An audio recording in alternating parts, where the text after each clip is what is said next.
que são coisas de rico? Quanto do que os ricos fazem são coisas que ricos fazem ou são coisas feitas para manter os ricos ricos ou mais ricos e decidir quem tem acesso a esse círculo bem privilegiado e manter quem não é rico na mesma condição para poder manter os privilégios de quem está lá? É um assunto com vários desdobramentos que aqui no Brasil se transforma por conta de todo o nosso histórico, de todo o nosso passado, que tem relações com colonização, com escravidão e com uma série de outras coisas que pra gente discutir aqui no Não Ficção, onde a gente traz ciência do dia a dia com especialistas, a gente vai rever um convidado que já falou um tanto sobre isso aqui, mas que vai retomar com muitas extrapolações do que ele organizou nesse livro aqui, que é o Coisa de Rico. A gente vai conversar com o Michel Alcoforado, que você pode ver a qualificação já na entrevista anterior. Vou colocar ele agora como o antropólogo do luxo e escritor de Coisa de Rico. Já vai ficar claro do porquê que eu tô chamando ele assim, numa conversa que vai ser fantástica. E antes de partir para essa conversa, se você quer facilitar a sua vida com uma escolha que vai bem em qualquer horário e ocasião, a Insider tá dando até 10% off para clientes recorrentes e 15% off para novos clientes com o meu cupom ATILA. Recomendo isso porque num dia eu posso ter brincadeira com o filho pela manhã, deslocamento de tarde, palestra ou não ficção com camisa social por cima, depois tenho que pegar o filho na escola de cavalinho com ele no ombro de pé sujo e as camisetas da Insider me dão conforto e caimento com ação anti-odor, que ajuda a aguentar o dia todo e qualquer desafio da rotina, e eu ainda sei que não vão perder a cor quando eu precisar lavar. Com a Insider, a minha preocupação é só a cor que eu quero usar naquele dia. Michel, muito bom te ver de novo por aqui. Acho que é o entrevistado mais marcante para mim em termos de performance, como pessoa que domina, entende, fala muito bem daquilo, mas também como um assunto que desperta muito interesse. E tô muito surpreso com a repercussão do seu livro, mas surpreso no sentido de, tipo, caramba, era isso mesmo, assim, tá vendo? Não sabia que seu livro ia te fazer rico, porque você tá ocupadíssimo, tem mais de uma funcionária agora, então só não acho que você ficou rico com o livro, porque lendo o seu livro eu ainda vejo a sua voz aqui, então você não contratou um ghostwriting, então faltou essa parte aí pra amarrar as coisas. Mas como a gente já tem uma conversa por aqui que tá muito abraçada no livro, né, as situações, as anedotas, o que é a batalha para usar as coisas de rico do jeito certo, na hora certa, para ser um rico validado, eu acho que tá muito presente ali. Então eu queria partir, né, convido as pessoas, inclusive, a assistirem a primeira entrevista do Michel aqui, que é fantástica, que quem não viu, sempre me recomenda entrevistar o Michel por aqui, para acompanhar o livro também, acho que eles são bem complementares até. Eu queria partir nessa conversa para um desdobramento do livro, para pegar o que tá nas entrelinhas, para pegar o que você dá uma pitada ali, para pegar o Michel do fim do livro, que já tá chamando a peculiaridade de rico de irritante, para partir para o que gera essas coisas de rico, né? Onde a gente transita para ter coisas de rico que são tão particulares do Brasil em contraste com o resto do mundo. Então, para chegar nisso, primeiro, biograficamente, eu queria entender o teu processo de transformação. Você dá uma parte no livro, né, de você aprender a se vestir, de você aprender a usar os códigos, usar os exemplos do quanto a tua formação acadêmica te deixou, pelo menos em algumas situações, ser mais bem recebido ali por reconhecer as obras, por ter saído do país, por falar outra língua. Me fala o que é se transformar em uma pessoa rica no Brasil, para alguém que veio claramente de fora e que não tá fazendo isso ao custo de... Talvez não parte, ao custo de comprar os objetos, mas o que é essa transformação que te leva ao livro? Olha, primeiro eu queria deixar logo claro aqui que fiquei muito feliz quando recebi o convite para voltar. Eu brinco que você que deu o primeiro grande empurrão na minha carreira, porque depois que vim aqui no teu podcast, eu comecei a ser reconhecido na rua. As pessoas entravam no Uber e falavam, você é o moço do Átila? E agora, durante a divulgação do livro, a gente fez uma rodada de lançamento aí em várias cidades, as pessoas chegavam para mim e diziam, eu te conheço desde o dia que eu te ouvi junto com o Átila. Que bom. Então, aquela conversa foi marcante para mim também, muito marcante para mim. Eu estava imprensado entre duas agendas, tinha que entrar na rádio e eu... É verdade, né? É verdade. Você fez chamada daqui, inclusive. Saí corrido daqui, parei aqui no teu jardim para entrar na rádio. Me lembro até da conversa que a gente teve na rádio. A gente levou a Bárbara Carini, a intelectual antirracista, uma intelectual diferentona. E aí eu levei ela, não tinha como atrasar, e que bom que deu certo, eu fiquei muito feliz. Olha, em relação à transformação que eu fui obrigado a viver, ela faz parte de qualquer pesquisa antropológica. Sim, sim. Os antropólogos, como eles acreditam que para fazer uma boa pesquisa a gente precisa de algum modo conviver com os nossos interlocutores, né? Que antigamente a gente dizia os nativos. Sim. Isso, obviamente, quando você entra em contato com alguém, não importa que alguém é esse, você vai ter que viver um processo de autotransformação. Não à toa, a gente tem uma palavrinha, que é uma palavrinha muito importante na antropologia, que é o que a gente chama de observação participante. O que antropólogos fazem nas suas pesquisas é uma observação participante. E por que isso é bom pra caramba da gente pensar?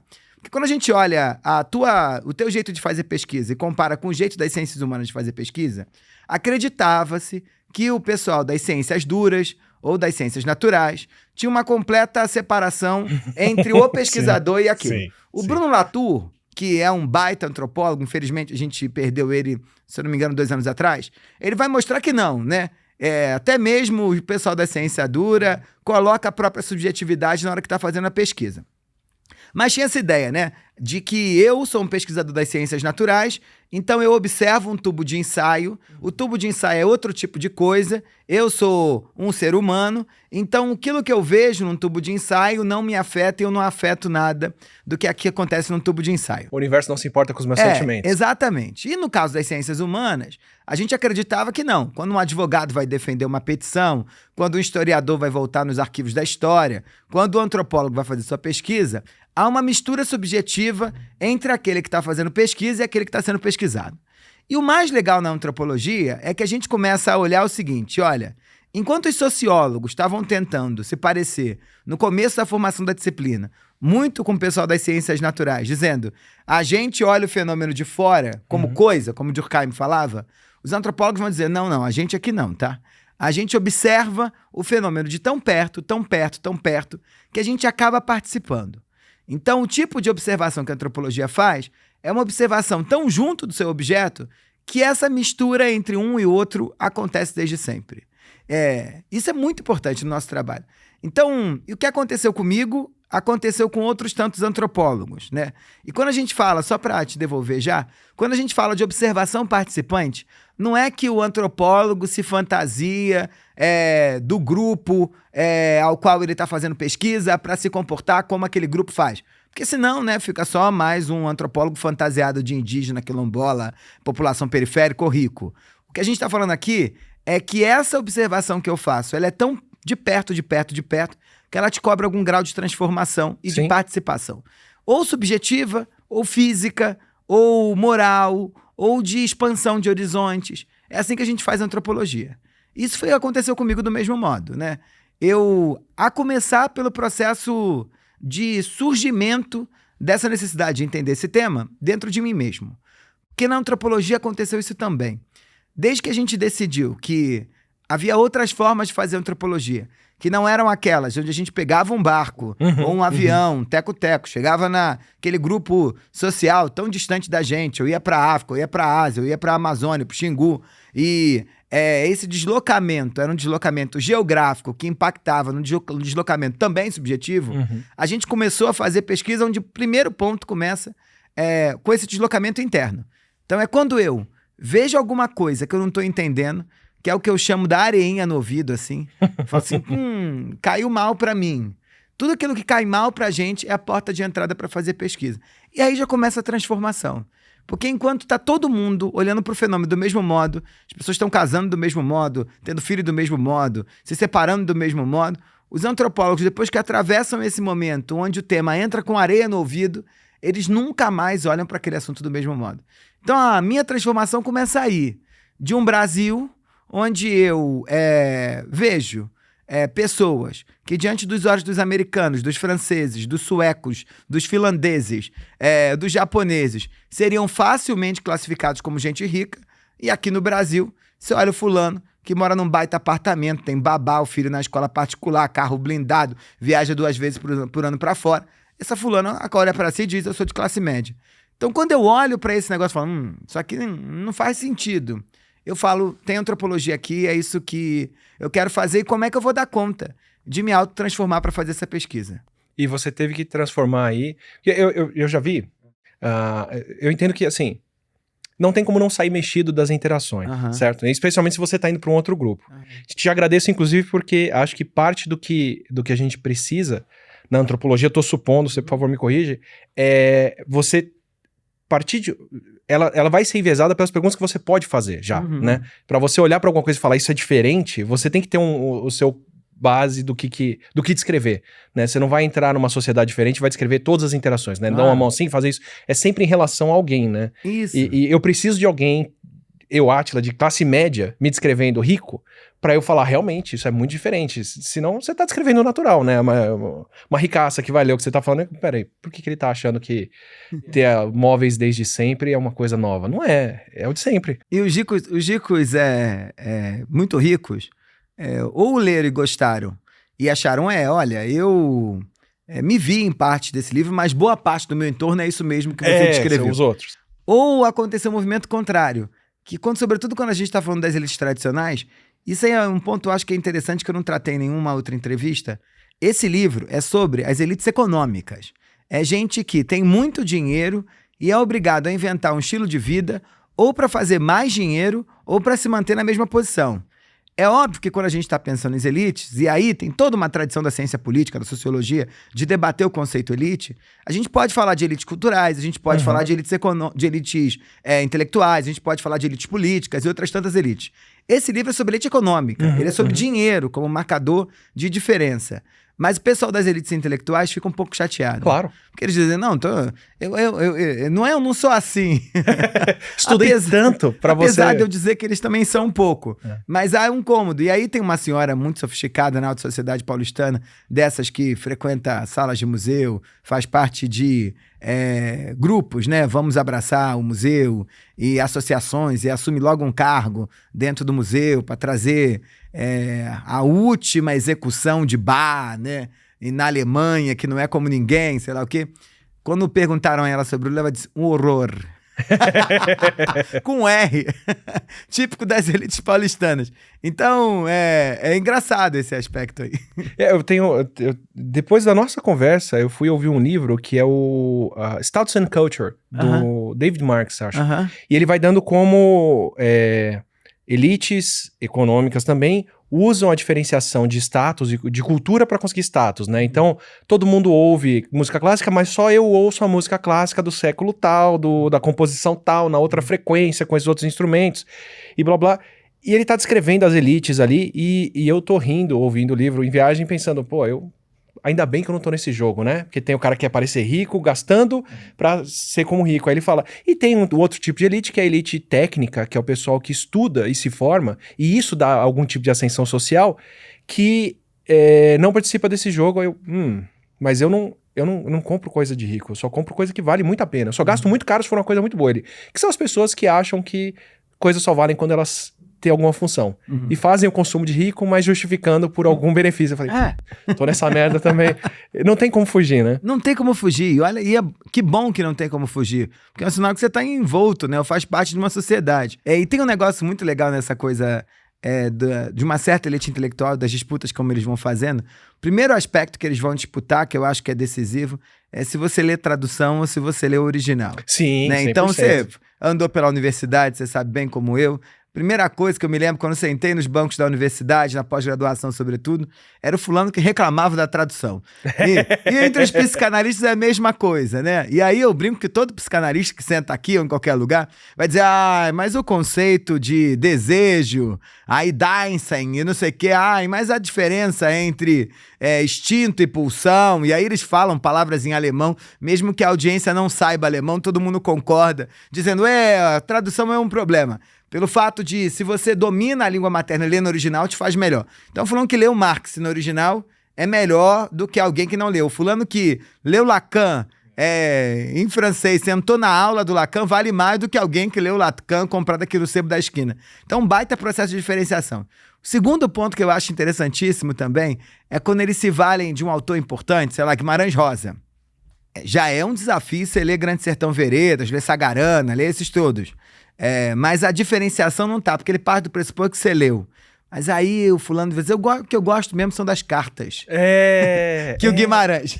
Você tem que as chegar cartas que o Guimarães escrevia, sei lá, pro Manuel Bandeira, sei lá. Tem sempre uma coisa de algo que eu sei que você não sabe.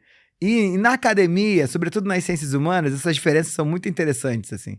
Primeiro tá atrelado, eu brincava sempre que tinham 3 grandes categorias de acusação para te jogar para baixo nesse processo de diferenciação. Primeiro ponto era dizer que você não sabia a teoria antropológica.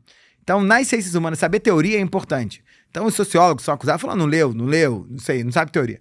Segundo ponto, que é fundamental, depois que você sabe que leu, né? Fulano leu, não tem como dizer que ele não leu porque ele leu. É dizer que você não domina bem a teoria, leu errado. E se você leu certo, tem um terceiro caminho, que aí é o matador, é dizer que você não sabe escrever. Então, fulano não sabe escrever, né? Fulano tem um problema seríssimo de escrever. E assim, essa batalha pela diferença e por determinar quem tá dentro e quem tá fora, funciona do mesmo modo, com o mesmo desespero. Então, as elites econômicas, as elites políticas, as elites culturais, intelectuais, estão envoltas no mesmo movimento. Eu fiz mestrado em Brasília, estudei Senado. E aí estava falando, dentro da Constituição da República, agora menos porque os senadores andam mais chumbados, né? Mas naquele momento que eu fiz pesquisa, ali 2007, 2008, onde eu fiz lá meu mestrado em Brasília, eu estudei senadores e o Senado era muito importante. Você tinha Pedro Simon, você tinha Monsanta, você tinha Sarney, você tinha o Collor, você tinha Marina Silva, a ministra como senadora, você tinha Paulo Paim, você tinha grandes figuras, né? Tasso Gereissati, grandes figuras como senadores. A disputa sobre quem fala, como falava, onde falava, em que momento falava, se dava pela também a diferenciação dentro desse lugar. Então eu me lembro que a primeira vez que cheguei, demorei a descobrir que 2 horas da tarde, que era quando a sessão abria, só falava a base da pirâmide, assim, o baixo clero do Senado. E eles falavam de assuntos que eram assuntos locais, dos seus estados. Eles não podiam, você não tinha direito. Ninguém dizia pra você que você não podia, mas você sabia que você não podia se meter numa questão nacional. É o pessoal fazendo corte pra rede social hoje, né? Agradando a base. Isso. Então, quando você virava um senador tipo Pedro Simão, que era um grande senador, né? O Tasso Gereissati, Antônio Carlos Magalhães, né? Figuras que tinham vulto nacional, eles subiam lá para discutir Brasil.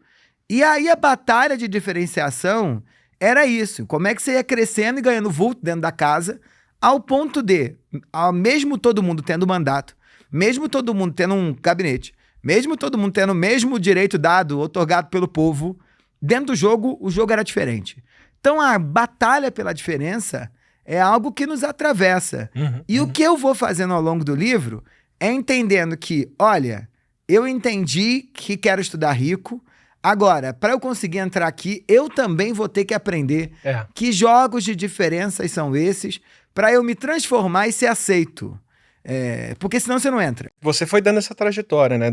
Tem o lance da cultura, tem o lance da vestimenta, tem o lance do peso, tem o lance dos lugares que você frequenta para conseguir pegar os ricos elusivos, que são os ricos tradicionais. Então tem o lance de atravessando o labirinto, né? Eu gosto muito do exemplo que você dá da casa do acho que é Pedro, que é o cara que tem os quadros. Vernissage, O Vernissage. E aí, né, você tem um labirinto e o grau que você tem de conhecimento de obras de arte vai te levando mais pra dentro desse labirinto. Você tá me descrevendo um labirinto que ele serve pra ter um acesso a outro tipo de privilégio.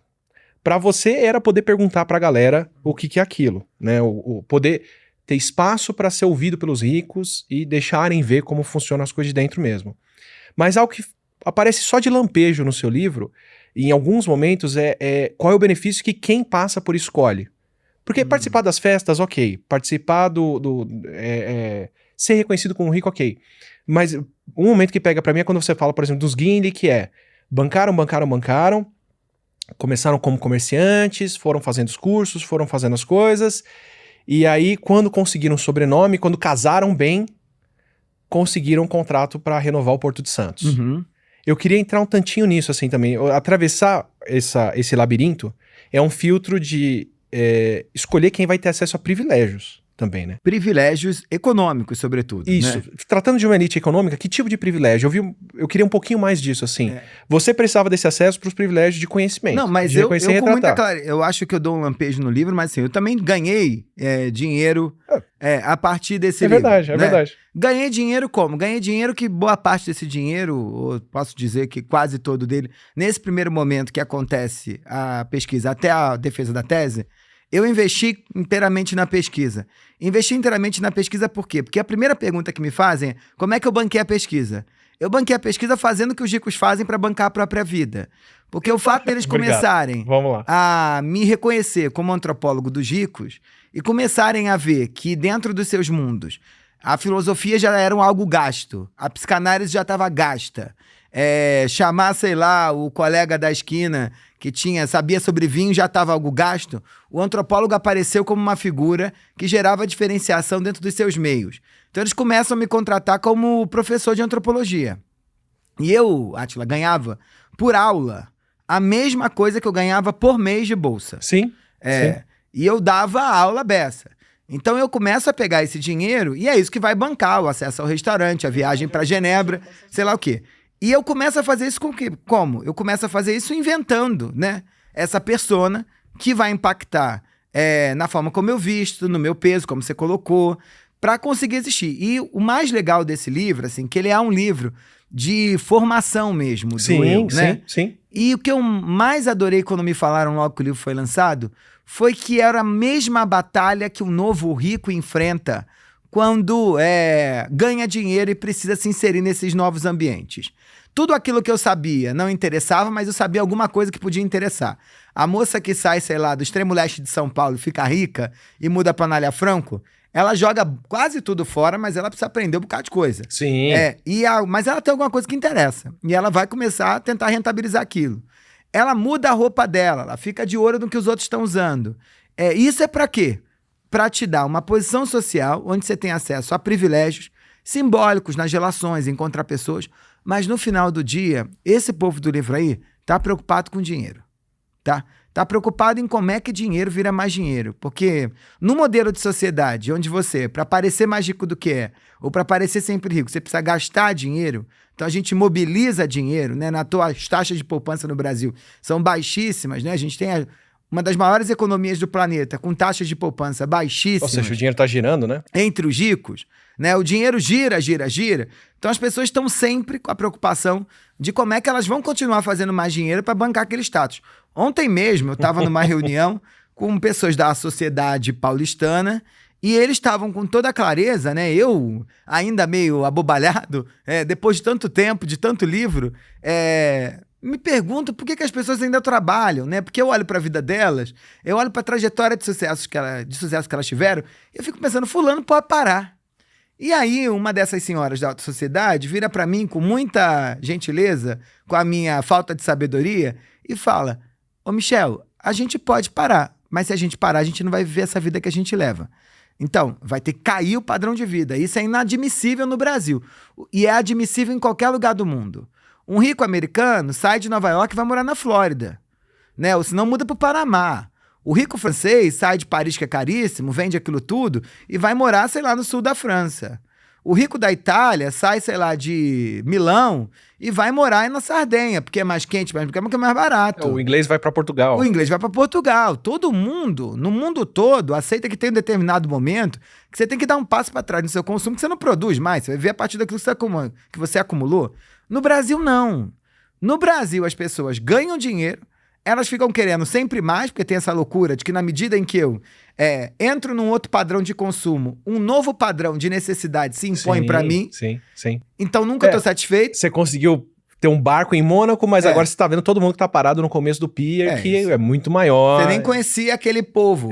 Aí você comprou o barco, começa a conhecer aquele povo. Aí você começa já a achar que aquilo não presta. Quem é rico de verdade. Então, as elites brasileiras estão sempre preocupadas em como aquela posição permitiu que elas vivam esse mundo que elas estão vivendo, mas como é que elas vão se manter ali ou avançar para o próximo step.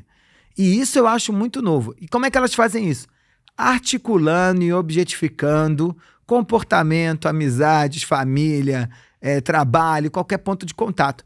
Então esse livro aí, e eu enfrentei isso, é como a gente se autotransforma para ou garantir a posição de destaque e privilégio que você tem, porque senão você perde, ou você galgar novos espaços. Porque se você não performa, perde o tino, sabe? Começa a falar com sotaque, você perde dinheiro. Esse é que é o ponto, assim. Se o fulano não se mostra alguém conectado no game, atento, comprometido com as relações, que sabe o novo vinho, fazendo o circuito de presente necessário que precisa ser feito para ele se manter no mesmo lugar, ele dá passo para trás, ele perde patrimônio. Ele vai viver outro padrão de vida. E não há nada pior do Brasil do que dar passo para trás em termos de padrão de vida. Por quê? Porque quando o fulano fale, ele é obrigado a rearticular todo o ciclo de relações. Não é igual acontece, por exemplo, em outros lugares, onde você tem a possibilidade de, depois que você perde dinheiro, teus amigos continuam teus amigos. No Brasil, a gente ganha dinheiro, perde amigo. E no Brasil, a gente perde dinheiro, a gente perde amigo também. No Brasil, você ganha dinheiro, a tua família te olha de outro modo. Você perde dinheiro, a tua família começa a achar que você é outro tipo de gente. Então, a pressão sobre nós aqui é gigantesca, é atormentadora. E tô falando isso, obviamente, olhando para os ricos, mas esse eu acho que é um ponto interessante da gente dizer. Universal. Esse não é um livro sobre rico. Esse é um livro sobre a desigualdade social brasileira. Exato. E eu, metodologicamente, o que eu fiz? Eu me apoiei num livro que era pouco já lido hoje, que se chama As Formas Elementares da Vida Religiosa, do Durkheim. O Durkheim, ele vai querer estudar o que é o fenômeno religioso. E aí o Durkheim, nesse livro que é de 1912, ele diz, olha, para eu estudar o que é a religião das mais complexas, sei lá, que eu for estudar o catolicismo, vai dar um trabalho do cacete, eu não tenho tempo para ficar estudando catolicismo, porque são 2000 anos de igreja, eu não tenho esse tempo. Aí o Durkheim fala o seguinte, eu vou estudar aquilo que eu acho que é a religião mais simples de todas, que segundo ele, com uma visão ainda muito evolucionista na cabeça dele, eram os aborígenes da Austrália. Ele estuda esse ciclo religioso para dizer, olha, esse é o mais básico de todos, de algum modo toda religião vai sair daqui, né? Elas vão se complexificando, mas o que é religião sair daqui? Eu faço isso com os ricos. Eu começo a entender, olha, tem um tipo de gente que acorda de manhã, dorme, vai na academia, vai no banheiro, transa, viaja, pensa, que está preocupada a todo momento com a produção da diferença. Os mais pobres estão, mas eles têm alguns suspiros no meio do caminho. A classe média tá, mas elas têm alguns suspiros no meio do caminho. Esse pessoal aí não. Então vamos entender como eles fazem isso, para entender como nós, das camadas médias e os pobres, também fazem de algum modo esse negócio. E eu acho que eu consigo fazer isso. Eu também acho, como alguém que tá vivendo nesse desespero constantemente também, porque viver de internet pra mim é isso. É muito estranho transitar por outros meios e ver pessoas que contam com um salário, ou que parcelam as coisas, ou financiam, mas como assim você faz um financiamento de 10 anos? Quem disse que daqui a 10 anos vai ter dinheiro caindo na sua conta? Eu não sei se vai ter daqui a 10 meses. Eu só consigo fazer minhas coisas com o que eu juntei, não com o que vai vir. Eu não conto com o futuro. Assim, eu entendo o corre aqui. E eu acho que tem tudo a ver, porque o que é maravilhoso, você vai me entender muito bem, porque eu também estou passando por isso. A gente gosta de acreditar que você chega num determinado lugar. Primeira pergunta que me fazem agora, assim, e aí, chegou, né? Cheguei aonde, né? Então, a gente gosta de acreditar que quando você chega num determinado lugar, aquela posição está garantida. E o que o livro mostra para você é que nada está garantido. Porque na medida que você deixa de fazer esforços para reinvestir essa diferença, ou seja, para as pessoas continuarem acreditando que você não é qualquer um, você vai perder posição. É a sola do Lambutan que você falou, né? Você começou a usar, ela já tá perdendo a cor. Exatamente. É um sinal extremamente honesto de que o sapato não só é caro, como é novo. E olha que legal, no outro dia eu tava conversando com uma amiga que quer começar a fazer palestras. E aí ela me disse, eu falei, quanto custa sua palestra? Ela me falou lá, custa X. E ela falou, a sua é muito mais cara, né? Eu falei, a minha é muito mais cara que a sua. Aí ela falou, quantas vezes mais cara? Eu disse, eu acho que 2 ou 3 vezes mais cara que a sua. Aí ela falou, putz, eu quero também cobrar 3 vezes o que eu cobro. Eu falei, você quer pagar esse preço? Porque no final do dia, se bobear, a gente tá ganhando a mesma coisa. Porque eu, para vender uma palestra 3 vezes mais caro do que você, eu preciso ter um Instagram, então eu vou gastar com vídeo, eu preciso ter uma roupinha, eu preciso ter equipe, eu preciso ter o fulano que vai postar, eu preciso ter... E isso que os ricos estão dizendo, assim, eles ganham muito mais do que, sei lá, né, a média, obviamente, né, a média da população brasileira, mas no final do dia tem muito rico duro. Não dá para parar 1 ano de trabalho. Porque não dá para parar, porque o custo de investir nessa posição é altíssimo. Para garantir o básico, como você fala do caso do divórcio, né? Que ela põe no papel o que é o básico, e o que era um luxo vira o básico, o que é o básico pro outro é um luxo, mas o custo de manutenção disso é absurdo. É absurdo. Padrão de vida no Brasil é uma loucura, né? A gente anda por uma cidade como São Paulo, essa gente que se avizinha como classe média aqui, né? Ah, fulano tem um bom cargo numa empresa, é rico, né? Tem um bom cargo numa empresa, a mulher tem um bom cargo numa empresa. O custo de vida dessa família é altíssimo, que é o básico, que eles acreditam que é o básico para viver. Só que é algo recheado de supérfluos. E isso, para se manter, cobra um esforço simbólico de tempo, de pensamento, de articulação, de relação. É enorme, né? Eu gosto de dizer, que o fulano que tem uma boa posição na sociedade, na empresa, onde for, ele não almoça só para se alimentar, né? Ele almoça para fazer relação. Não há nada mais perverso que você imaginar um almoço que não é almoço, é um almoço que é um networking. Para quê? Para todo mundo ou se manter na mesma posição, reforçar os laços, ou avançarem para o próximo lugar que eles acreditam que é melhor. E isso é de uma loucura enorme. Nesse livro está todo mundo desesperado por isso. Então, o benefício que eu tive com essa transformação, e que todo mundo tem aí, e que não é possível parar, eu acho que isso é importante a gente dizer. Você pode aceitar parar de fazer esse investimento se você quiser viver outra vida. Uhum. Eu vou vender miçanga em Tubiacanga. Tudo certo, para agora. Agora, se você quiser continuar no game da vida social, de continuar galgando, achando que pode ser uma vida, que é possível ter uma vida com mais felicidade, sei lá, ganhos no step de cima, no andar de cima, vai precisar viver nessa loucura e nunca parar. Não, para cada passo que você... Fica bem claro, para cada outro grupo que você entrar, o gasto base daquilo já é mais do que você tinha para poder entrar ali. Então você sempre vai estar com a corda no pescoço. Sempre vai estar com a corda no pescoço. Eu analisei, porque não entrou no livro, trajetória de executivos. E é muito interessante, porque o fulano ele começa com cargo de coordenação, gerência, que é o primeiro momento onde você já começa a brincar dentro de uma grande organização com um cargo de executivo. E aí, obviamente, na medida que ele ganha esse cargo, ele precisa aparecer esse cargo. Ele vai aparecer esse cargo, ele faz o quê? Ele muda a roupa dele, ele muda de bairro, ele começa a viajar para outros lugares. E aí o custo de vida dele, obviamente ele ganha um aumento, mas o custo de vida dele sobe. Senão ele não consegue se manter nessa posição. Ele cai. Cai por quê? Porque ele não vai poder jantar, o filho dele não vai encontrar com fulano na escola. Então ele cai. Então ele começa a investir. Então, de novo, ele ganha, sei lá, 50% a mais do que o cargo abaixo, porque ele tem um cargo de confiança, mas ele aumenta em 50% o custo de vida dele. Aí não guarda, né? Ou guarda pouco, guarda muito menos do que ele deveria guardar. Aí ele vira diretor. No dia que ele vira diretor, o carro dele tem que ser mudado. Eu ando por grandes corporações em São Paulo e eu sei facilmente como é que os cargos estão divididos em termos de dinheiro. Não é problema de, eu posso comprar, não posso. É porque o fulano que vira diretor de uma grande empresa precisa agora todos eles têm Volvo, BYD, elétrico, SUV, blindado. Ele compra aquilo. Ele compra. Porque senão, não vira. Então ele vai comprar um carro desse. Aí o custo de vida dele aumenta de novo. Aí ele vira vice-presidente. Ou ele vira diretor executivo. Aí ele já comprou uma casa de veraneio, a família já não aceita normal, já acha que não é normal viajar de econômica, ele precisa viajar de executiva, porque a conversa entre os amigos é qual é a sua executiva preferida, ou você já foi no terminal do Novo de Guarulhos, ou que maravilha, sei lá, Shanghai, né? Ou como é que Beijing vem se transformando. Aí ele precisa... Chega na hora da aposentadoria, porque no Brasil, em geral, as corporações têm essa coisa, né? O limite para os executivos em torno de 60 anos, eles precisam aposentar.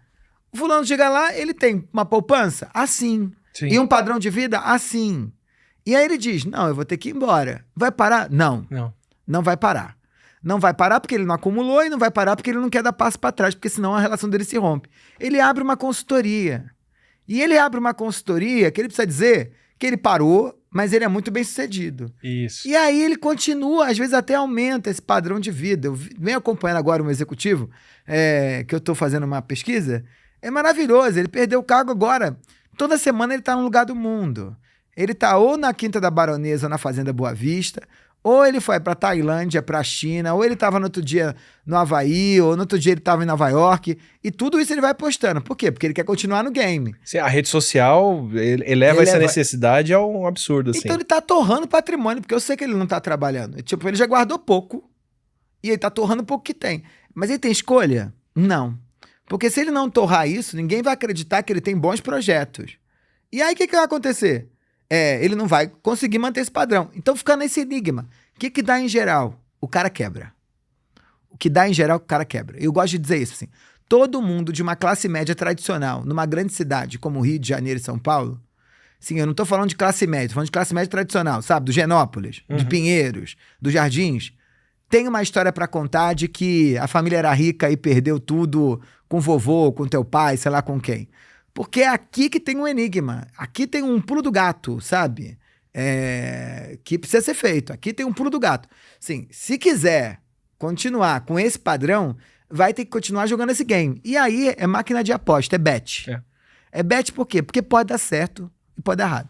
Pra mim tem um outro case de sucesso aí nesse meio. Eu vou puxar a conversa com o Ricardo de Oliveira, que é o sociólogo que estuda famílias tradicionais brasileiras. Que ele me dá... a gente conversou aqui, ele trouxe o seguinte, que muitas vezes o novo rico vai consolidar a fortuna casando com o velho rico. Então, ele pega o caso da família Weg, por exemplo, no Sul, que fez muito dinheiro com motor elétrico, com ferramenta, com outras coisas. Eu não lembro qual era o nome das famílias, mas era geralmente o cara que fez grana casando com a filha de uma família tradicional. Que depois você deixa bem claro no livro que... Dá errado. Em algum momento dá errado, que são valores bem diferentes, né? Mas tinha um benefício que eu não tinha me ligado, que você dá uma ponta, ele dá outra, que é você, através desses casamentos, dessas relações, se atrelar ao Estado.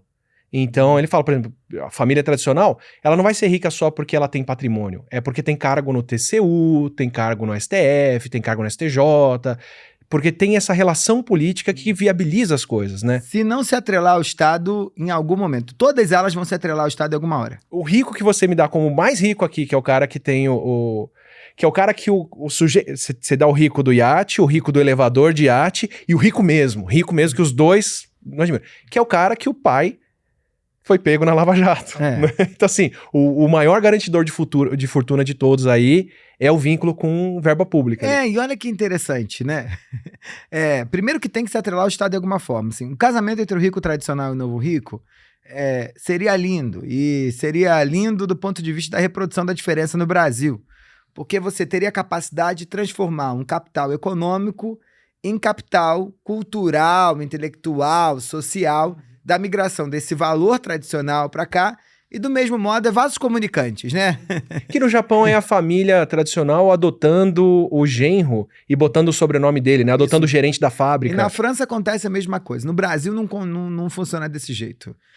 Com tanta clareza. Tem poucos casos, obviamente, mas isso vai acontecer em geral na terceira geração. É quando o novo rico já não é tão novo rico assim, sabe? Já está um pouco sofisticado, eles se encontraram em alguma medida. Mas eu nunca vi um fulano de Anália Franco casando com uma menina do Genópolis ou do Itaim Bibi do Jardim Europa sem nenhuma rusga, assim. Não acontece com tanta frequência.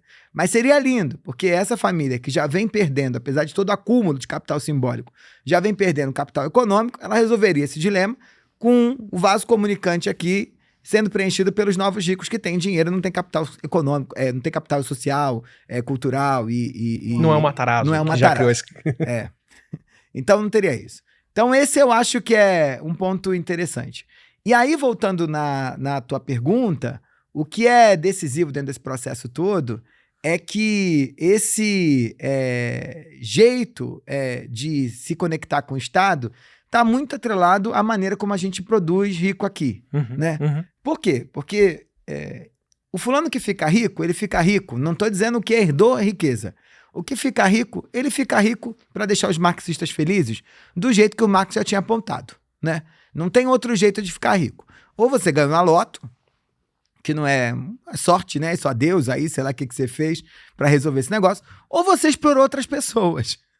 Gostando disso ou não, o velhinho tá certo. O velhinho diz que, olha, o capitalismo é assim, a relação de exploração, o burguês é dono do meio de produção, ele contrata o fulano que trabalha para ele cobra assim, para quem ele tá vendendo o fruto do teu trabalho e paga assim para a massa trabalhadora. Essa diferença aqui é a mais-valia e da mais-valia sai o lucro. É assim que todo mundo fica rico dentro do capitalismo, não tem outro jeito. É explorando os outros, tá? Então esse primeiro que inventa o dinheiro, ele tá fazendo algum trabalho produtivo de exploração de outros grupos. Não tem outro caminho para ficar rico, tá? É óbvio que o capital financeiro, ele vem crescendo no mundo todo, mas ele se dá a partir de uma base acumulada a partir da exploração do trabalho de alguém. Então, a tua firma, se ela continuar crescendo ao ponto de fazer rico, ela vai precisar criar um departamento, que é o Departamento de Relações Institucionais. O Departamento de Relações Institucionais, com todo carinho aqui, que tem vários amigos que são diretores de Relações Institucionais, é o lobby, né? O lobby é o quê? O lobby... e aí, não estou falando no sentido negativo, isso tem em outros lugares do mundo, aqui no Brasil não é regulamentado. O lobby é o fulano que vai se valer das relações junto ao Estado ou aos atores, né, do jogo político, para defender os interesses das organizações. E essa junção, ela é clássica, né? Ela vai se dando. Por quê? Ou o diretor vai fazendo muito bem o papel dele, mas em determinados níveis da República, o fulano não quer ser recebido pelo diretor, né? Ele quer ser recebido pelo fundador. Então, a articulação política com o Estado, ou alguma articulação política, em algum momento no Brasil, isso Florestan já apontou lá no Revolução Burguesa, vai se misturar, né? Vai se misturar. Então, o Congresso Nacional não está lotado de empresários por acaso, né? Ele está lotado de empresários porque esses empresários têm interesses, né? Porque não faz nenhum sentido alguém que ganha milhões por ano se sujeitar a ganhar 40 mil, que é o salário do senador da República, né? A pessoa está lá, eu acho até que ela pode ter, em alguns casos, uma agenda nacional, e a gente tem políticos sérios, né? Tá ótimo, vai fazer bons mas projetos. Mas é óbvio que ela está buscando articular seus interesses dentro do plano do poder, né? Porque você, quando tem um diretor de relações institucionais, você não acessa todo mundo. Quando você tem um mandato, você acessa, né? E essa junção vai dando. E aí, obviamente, você começa a colocar teu filho num cargo que aparece, você vai estabelecendo junções, e o capital econômico vai se juntando e se misturando ao capital político. No Brasil, com uma força vigente desde os tempos do Império. Eu conto a história dos Gingli, né? E é maravilhoso, porque os Gingli... obrigado. Junto com o Cândido, que era o sócio deles, eles saem de um comércio de alto padrão, reconhecido como uma loja, né, de importação, muito valorizada, eles vão ganhando dinheiro. Só que eles entendem em determinado momento que para deixar de ser só um pessoal da grana e virar um pessoal requisitado e se manter na posição fazendo ainda mais grana, eles vão se articular de algum modo com as elites do poder.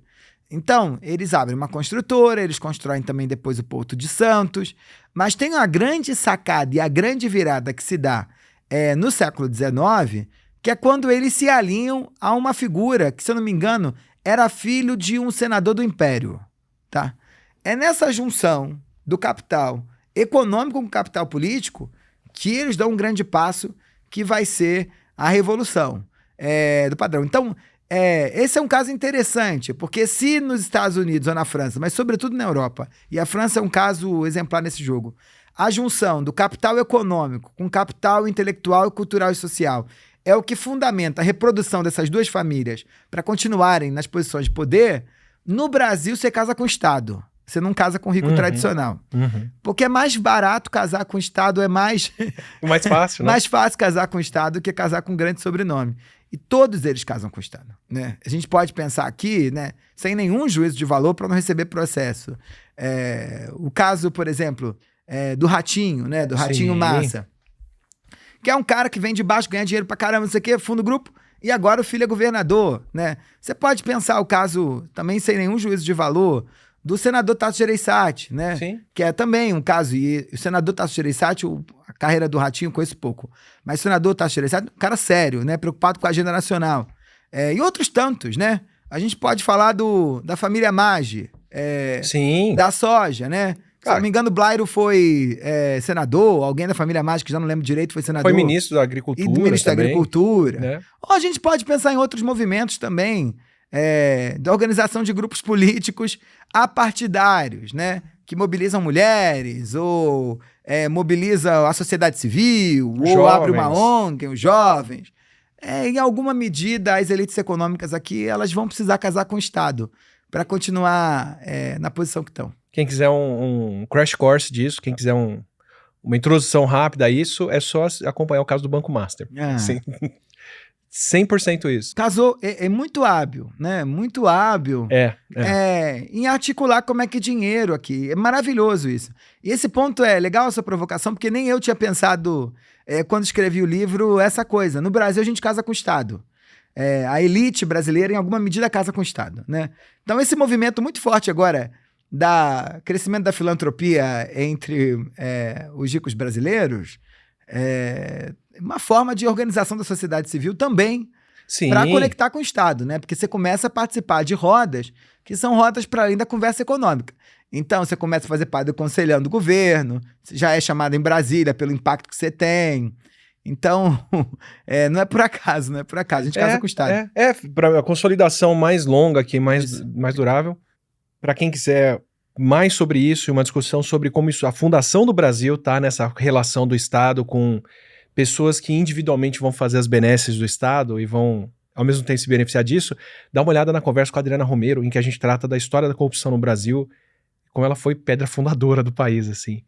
E um outro desdobramento dessa relação, ou não, ou da falta que isso pode fazer, acho que um exemplo que me marcou, que você discute, é da Patrícia, que é a criadora involuntariamente, mas do termo patricinha, e do Ike ser o cara que deixa de casar com uma família tradicional para casar com uma artista, aspas aqui, não sou eu que estou fazendo esse julgamento, uma gostosa, ao invés de uma ricaça, e depois é um cara que não tem o capital social de parar uma investigação de corrupção e perde esse dinheiro todo. Quer dizer, ele consegue fazer essa riqueza toda e depois está desamparado para manter ela, né? Mas ele tentou, né? Tentou. Ele tentou. Então, assim, eu acho que o Ike é um bom caso, né?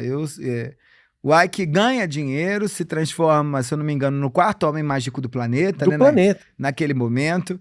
E aí, o que o Ike faz? Ele vai construindo pontes de ligação direta com o Estado brasileiro, sobretudo com o Estado do Rio de Janeiro. Mas o que eu quero dizer é assim, ele não teve a estrutura social para não deixarem ele entrar numa investigação dessa, como talvez o pessoal do Banco Master tenha. Ele perdeu as relações familiares que dariam proteção para ele para manter essa riqueza, vai. É porque não é só dinheiro, né? E também tem que saber que quantidade de dinheiro é essa. Sabe qual é a principal coisa quando você ganha dinheiro que é difícil, Abessa? E eu acho que isso está muito claro no livro. É que você nunca sabe direito qual é o teu lugar. Então, se você não sabe o teu lugar nem o seu tamanho, você não sabe o quanto você precisa distribuir para se manter nesse lugar. Sim. Porque toda essa relação, a gente está falando aqui de posições, né? As posições não é você que conquista, porque a gente gosta de pensar que quando alguém conquista uma posição, e eu falo isso para todo mundo que eu encontro, a posição não é tua, nenhum cargo é teu, a cadeira não é tua, o lugar não é teu.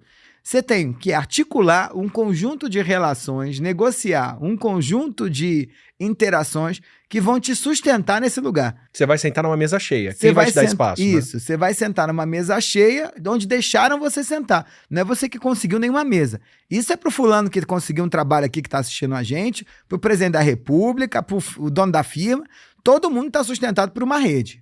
Só que qual é o dilema? Como no Brasil a gente não tem nada que chancele claramente qual é a tua posição, você está sempre em dúvida se você pode ou não, você não sabe quanto você tem que redistribuir para essa rede para ela continuar. Eu não estou falando de corrupção não, tá? Eu estou falando que você não sabe quanto você tem que redistribuir para essa rede para ela continuar te achando. É importante ao fato de representá-la ou te deixar naquele lugar. E essa redistribuição pode ser, dá bom dia para o fulano que trabalha contigo. Essa redistribuição pode ser, dar presente de Natal para quem trabalha contigo. Essa redistribuição pode ser chamar as pessoas para ir na tua casa, chamar teus amigos ou concorrentes ou pessoas que trabalham com você para almoçar.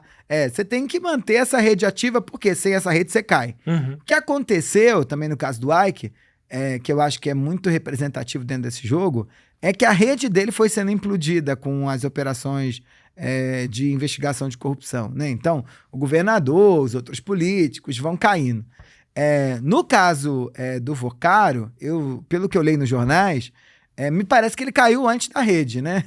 E houve um esforço, talvez, da República de tentar manter a rede relativamente no lugar, para que tudo não caia, né? E aí, isso vira outra coisa. Eu fico pensando sempre que esse é que é o jogo, assim. Você pode cair, mas a sua rede não pode cair, né? E aí você tem que o Ike não soube fazer isso. O fato, obviamente, dele ter rompido lá antes com a elite carioca, tirou ele desse lugar. E outros foram mais hábeis na organização dessas relações. Então você não pode, né, derrubar as redes. Esse é um caminho importantíssimo. E os ricos sabem disso. Eu gosto de uma imagem que é essa, assim. A tua posição, ela é sempre uma mão sendo cheia de areia, assim. Você tá na praia, enche a mão de areia. Você encheu a mão de areia, a areia cai entre os dedos. Então você tem que ficar fazendo esse movimento para sempre. Para sempre. E fazer esse movimento para sempre, cobra que você que tem areia, cobra que você saiba se você pode botar a mão naquela areia, cobra que você levante a mão para a areia cair, cobra uma série de coisas, tem que combinar com os russos. Se não combinar com os russos, estomba. Né? Então, eu acho que a República é isso, assim, né? O fulano quando cai, sem redes, ele cai sozinho e fica, né? Outros, quando caem, mas as redes se mantêm lá, de algum modo sustentando, eu brinco, aquela frase, o áudio clássico do senador, se eu não me engano, Romero Jucá, quando diz, né, um grande acordão para tentar sustar a Lava Jato, é isso, são as redes, né? Então, assim, olha, a gente vai sustentar essa pessoa nesse lugar, porque já tá feito um grande acordão aqui, né? Tá tudo organizado. É sobre acordões sempre. Então, o Ike foi hábil, mas...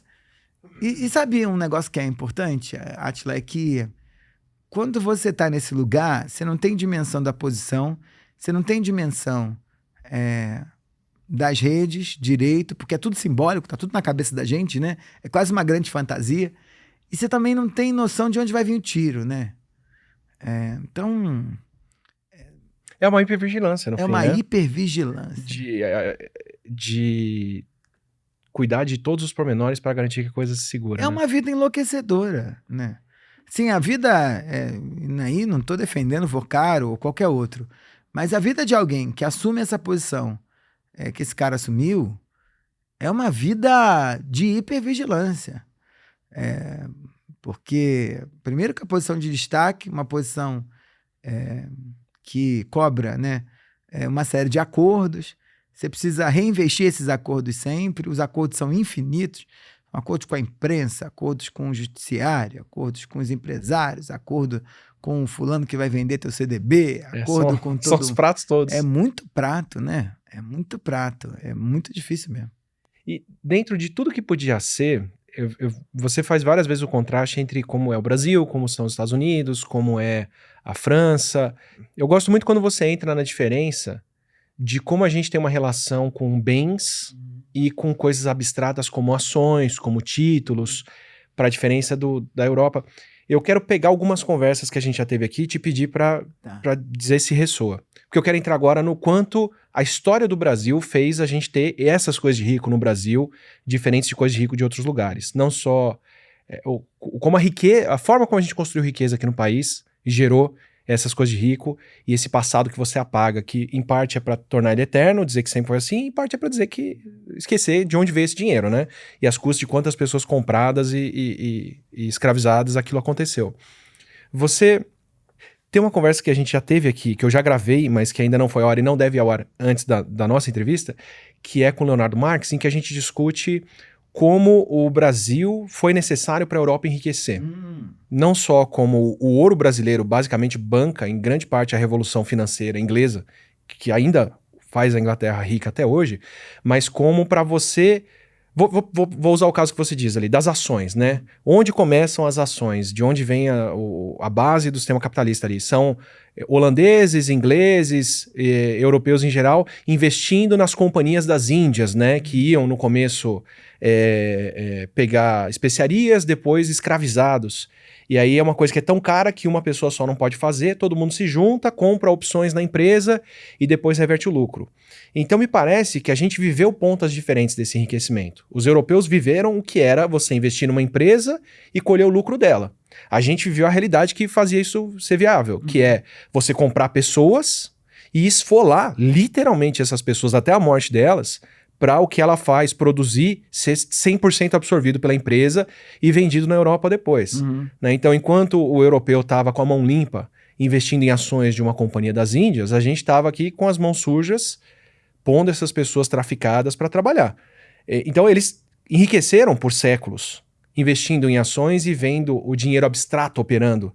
Enquanto a gente enriqueceu, ou quem enriqueceu aqui, enriqueceu por séculos, vendo o concreto. É a terra, é a posse... É o engenho, é a máquina, é a plantação de café, é o escravizado, é o número de escravizados que você tem trabalhando, que vai te dizer quanto que você faz de lucro. Tem relação para você isso? Para começar por isso, essa diferença como rico vê posses no Brasil para rico ver papéis ou fala de dinheiro de forma mais abstrata fora daqui? A gente não entendeu dinheiro até hoje. A gente não sabe o que é dinheiro até hoje. Eu brinco com todo mundo assim, se tu abre teu aplicativo, tem R$1.000, tu abre teu aplicativo, tem 1.100, um alemão dá pulos, porque ele ganhou 10% do nada. A gente fala, e aí? A gente não entende. Eu gosto de citar esse exemplo, assim, qualquer um que está assistindo a gente, se o cara vai lá e o chefe chama e fala, vou te dar um aumento de 10%, Se esse aumento não permitir tu mudar a tua vida, no sentido de eu ia de ônibus, começa a voltar de Uber, eu bebia Minalba, sei lá, água qualquer, começa a tomar Perrier. Eu te dou aumento de 10%, mas dei de 50% para outros, Isso. né? A gente só entende dinheiro que vira coisa diferente. Se você continuar viajando pro mesmo lugar, teu filho na mesma escola, tu com o mesmo carro, bebendo a mesma bebida, frequentando os mesmos restaurantes, você acha que o aumento não serviu. E isso está diretamente conectado com a história. O processo de disseminação do dinheiro na Europa, ou de formação do sistema capitalista, ele começa com o fim do mercantilismo e ele culmina na grande transformação que foi a Revolução Industrial, que depois tem um grande segundo movimento que foi dado pela globalização, né? Então os europeus, os americanos, os ingleses, os americanos, que talvez sejam os dois padrões de capitalismo que a gente teve, né, mais forte nos últimos 300 anos, tiveram muito tempo para se acostumar com o dinheiro. Isso não sou eu que estou dizendo não, tá? No Raízes do Brasil, Sérgio Buarque de Holanda fala disso, assim, de que aqui o pessoal prefere comprar coisa que comprar ação. Isso é real. Eu conheço ricos, muito ricos, que têm um patrimônio imobilizado de 40 milhões, 50 milhões, mas se tu abrir a conta no banco dele, tem 5 milhões, sei lá, no banco guardado. Óbvio que 5 milhões é dinheiro para chuchu, mas o cara tem muito mais patrimônio imobilizado do que patrimônio desmobilizado. O Alex Quadros, que eu entrevistei aqui, ele foi curador da lista de mais ricos da Forbes do Brasil, e ele falou que era horrível de fazer essa lista aqui, porque eles estão acostumados a medir por ações na Europa e nos Estados Unidos, que, bom, Bill Gates tem tantos por cento da Microsoft, ela vale tanto, ele vale tanto. E aqui você descobre que tem um dono de meio Maranhão, que é tudo no nome de terceiros, mas é tudo uma pessoa só. É muito difícil de você calcular após aqui. Você vai ver só em briga de espólio do Silvio Santos. Total, um desafio muito grande. E a briga do espólio em geral não é sobre a ação, é sobre a coisa. A grande briga da família é quem vai ficar com a casa, né? Isso que se começa a discutir no enterro. A casa vai ficar para quem? Como é que vai fazer esse negócio, essa divisão? Então é uma loucura enorme nesse país, porque a gente não teve tempo, assim. E aí, enquanto esses caras estavam 300 anos se acostumando a usar divisa como meio de construção de relações ou como meio, né, de mediação de relações... Adorei as expressões em inglês que tem a ver com dinheiro. Isso. Aqui, primeiro, até 1888, a gente não tinha um capitalismo formado porque não tinha classe trabalhadora, né? Você tinha escravizados. Então, os escravizados não ganhavam salário, não eram massa consumidora nem massa trabalhadora. Não tem 200 anos de consumo. Isso é muito doido, porque você imagina que a própria ideia de família no Brasil é outra. Porque, segundo Engels, lá na formação da origem da família da propriedade privada, ele vai dizer que o papel das mulheres era cuidar desse marido que era massa trabalhadora, procriar para inventar mais massa trabalhadora e formar mais massa trabalhadora, que era massa trabalhadora e massa consumidora que fazia o capitalismo andar. A família era a origem do capitalismo, né? Essa coisa que a gente gosta de pensar na família tradicional brasileira, que tem uma meia dúzia de doido aí que fica defendendo, é essa coisa, o papai e a mamãe com o filhinho, porque o papel da mamãe agora, thread wife, sei lá, ou a mamãe conservadora, é o papel daquela que cuida desse marido que trabalha, que é o provedor que traz dinheiro para casa, e ela cuida da formação de mais massa trabalhadora. E é isso que vai fazer essa família, o capitalismo continuar andando. No Brasil, até 88, não tinha massa trabalhadora. Mesmo porque a mulher que cuidava da casa não era a mulher do cara, era a escravizada. E aí o grande loucura é que no começo do século XX, sobretudo a partir do governo Getúlio Vargas, que você vai ter um amplo processo de um grande boom ao impulsionamento capitalista no Brasil. Que aí, como é que se dá a formação de qualquer sistema capitalista no mundo? Eu preciso de uma palavrinha que todo mundo ouviu na aula de história da escola, que é a acumulação primitiva de capital, né? A tal da acumulação primitiva de capital, que você botou em pré-condições de qualquer evento histórico nos últimos 500 anos, ela aqui no Brasil estava na elite da terra. Então o governo diz, olha, eu vou ajudar vocês, mas o pessoal aí do café e do leite, que estão com dinheiro, vão ter que vir para cá me ajudar também. Então uma elite da terra, da noite para o dia, se transforma na impulsionadora de uma elite industrial. E isso da noite pro dia. Não se acostumaram com o dinheiro também. O fulano ainda estava achando que era minha fábrica sou eu. Igual a minha terra sou eu. E organizando a relação de trabalho numa lógica Casagrande Senzala, né? Aí tá bom, como se não bastasse nisso, nesse século XX, a gente vai fazer uma transformação do perfil da sociedade brasileira com uma velocidade que em poucos lugares do mundo aconteceu. No começo do século XX, 80% da população brasileira era agrária e 20% urbana. No agrário, como é que as relações se davam? Eu trabalho para o fulano, ele me paga em produto. Eu trabalho para o fulano, ele me paga em produto. Eu vou na lojinha, troco por outro produto. Ou eu ganho dinheirinho, eu arrendo a terra do fulano, tiro parte da minha produção, dou para ele. Era a lógica das coisas. E aí a gente vem para a cidade. E a cidade é o ambiente do indivíduo, onde eu não preciso conhecer você para trocar contigo. Eu te pago para você trabalhar para mim, eu te pago e arrendo a sua casa. Então esse é o Brasil, onde 80% no começo do século XX é rural, 20% urbano. Quando a gente vai olhar para 60 anos depois, é o inverso. 20% é rural e 80% urbano. Então uma massa dos anos 70 para cá estão convivendo com dinheiro sem saber o que é dinheiro. A gente não sabe o valor do dinheiro. Não sabe. Não é à toa que aqui tem uma expressão maravilhosa que a tua conta está no azul ou no vermelho. É isso, a gente sabe se a conta está no azul ou no vermelho. Mas a gente não sabe direito se a diferença é entre R$5.000 e R$5.500. Sim. A gente não sabe. E os bancos se esforçam, né? Inventam lá no teu investimento um delta de crescimento, faz uma curva crescendo. O máximo que você sabe é que a curva cresceu. Quanto que é o CDI? Isso aí. Agora você não sabe. Isso é fruto, dentro de um modelo de sociedade, acostumado e apaixonado pelas coisas. E por uma busca incessante de coisificar tudo. No Brasil, tudo é coisificado. Diploma é coisificado, vai no consultório médico, né?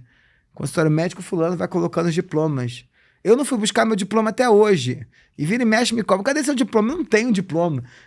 Porque eu não fui buscar. Eu tenho como documento a ata de defesa da tese. Que diz, olha, é doutor mesmo, a banca diz que você é doutor. Mesmo chegando que nem rico. Isso. Na banca. Mesmo chegando como rico. Mas aqui não, fulano vai lá, né? A gente aqui, o currículo Lattes tem que ser impresso. Eu não sei se ainda é assim, mas eu levei para minha orientadora de doutorado 1000 vezes para ajudá-la, na FAPERJ, o catatal do Lattes dela, com comprovação de tudo. Sim. Eu fui dar uma palestra essa semana num Tribunal Superior de São Paulo, me deram um certificado de palestra, eu saí com uma pasta. Eu ainda recebo isso de vez em quando e ainda... Puxa! Sai com uma pasta, né, dizendo, olha, Michel concedeu a aula magna, sei lá o quê. Esse é um lugar, porque em geral essa pasta vai para algum lugar. Vira um quadro numa... Eu tenho uma comenda guardada ali. Então. Cidadão da cidade de São Paulo, ajudou o tribunal. É muito doido isso. Isso é o Brasil, né? A gente é apaixonado por coisa. Bom, um desdobramento para mim era esse do tanto de ter essa relação com posse, como tratar funcionários como posse. Que você deixa bem claro que quanto mais rico a pessoa... Mas todo mundo que tá ao redor dela é posse. Bom, vamos todos os objetos para Genebra, vamos todos os objetos para lá ou para cá. Você tem tempo, né? Claro que você tem. Então vou marcar, vou fazer. Tudo vira coisa, né? As pessoas também. Os amigos também. E a outra coisa é a sua expressão do formigueiro. Eu achei fenomenal, assim. A noção do formigueiro tá invadindo e se você não tirar as formigas, a coisa não vai. Porque eu entendo pro japonês tradicional... que tem um sobrenome que vem de, sei lá, desde o primeiro império, de 1000 anos, ele fica ofendido com outro sobrenome, mas ainda é um japonês. Eu entendo o francês ficar incomodado com quem não tem o qualificador de região tal, de não sei o quê, mas ainda é uma francesa. Agora aqui não, aqui tem duas cargas, tem a carga da pessoa que é nova e de onde essa pessoa veio. Né? Se não é um português, se é um novo europeu que só chegou faz 200 anos, ou pior, se não veio de nenhuma das coisas e era um pobre que fez dinheiro agora. E daí você ter tantas camadas. E essa noção do formigueiro de distanciar as coisas, você não pode deixar o formigueiro se formar aqui, porque senão corrói, né? Vai ser o cupinzeiro, né? Vão comer toda a estrutura da casa, então vão matar desde o começo. Eu ia trazer o exemplo da universidade, de que para mim é um lugar que está passando por isso tranquilamente. Você cria as cotas, não por coincidência elas vêm num governo que não é um governo tradicional, é um governo de uma pessoa que foi eleita vindo da classe trabalhadora, né, e a partir do momento em que todo mundo pode entrar na universidade, quem tem dinheiro não vê mais relevância nisso e começa a mandar os filhos para fora, né? Então, o chique hoje não é ter feito uma universidade pública, é ter ido estudar, pode ser na universidade mais vagabunda que tem. Tinha da Flórida. Mas isso, né? A universidade europeia, a universidade americana, os caras estão fazendo uma grana ferrada com o brasileiro que está indo estudar lá. Não importa. o que importa é fazer fora, né? Escola também, eu nem sei como é que estão as escolas de elite do Brasil hoje, mas me parece que por pegar Avenues, que é uma escola que você cita no livro, né? É uma escola de emergentes, não é uma escola tradicional da família rica aqui, né? Quem é rico há gerações não vai pôr um filho numa Avenues, né? Vai pôr em sei lá onde. Mas aí você dá o exemplo da diplomacia também, que eu achei fantástica, que é você ter uma coisa que era familiar, fechada, totalmente hermética, que o filho ganha metade da formação na faculdade pública, onde for, a outra metade é na família, em casa, com o terno certo, com as coisas certas, e de repente todo mundo pode entrar, como é que você sabe quem é quem? Me dá um pouco do quanto que o Brasil é como é, por conta desse esforço elitista, conservador, de você conservar o privilégio em quem tá ali. Porque eu posso falar isso do condomínio, que vai se desfazer ou vai perder a galera mais rica, porque agora tem funkeiro andando de quadriciclo, fazendo vídeo, porque pode pagar uma mansão de milhões, então não é mais aqui que eu quero morar, eu vou morar fora do país. Mas é o condomínio. O quanto disso é você ruir o Estado, ou ruir infraestrutura, ou ruir universidade, ou ruir mecanismos de acesso para garantir que ninguém vai transitar mais, né? Quanto a gente não tá abrindo mão do que podia ser um país melhor, justamente para manter essa separação de eles lá, que invariavelmente eles se mistura com quem foi escravizado no passado, e nós aqui, que invariavelmente se mistura com quem era dono desses escravizados no passado. Esse é a grande chaga da sociedade brasileira, né? Essa loucura por distâncias e como é que as coisas só são boas ou tão boas quando a gente consegue manter quem a gente acha que não é gente como a gente longe da gente, e quando a gente consegue estar entre aqueles que a gente acha que é mais gente do que a gente. Essa, para mim, é a principal chaga da sociedade brasileira, o principal problema que a gente vive.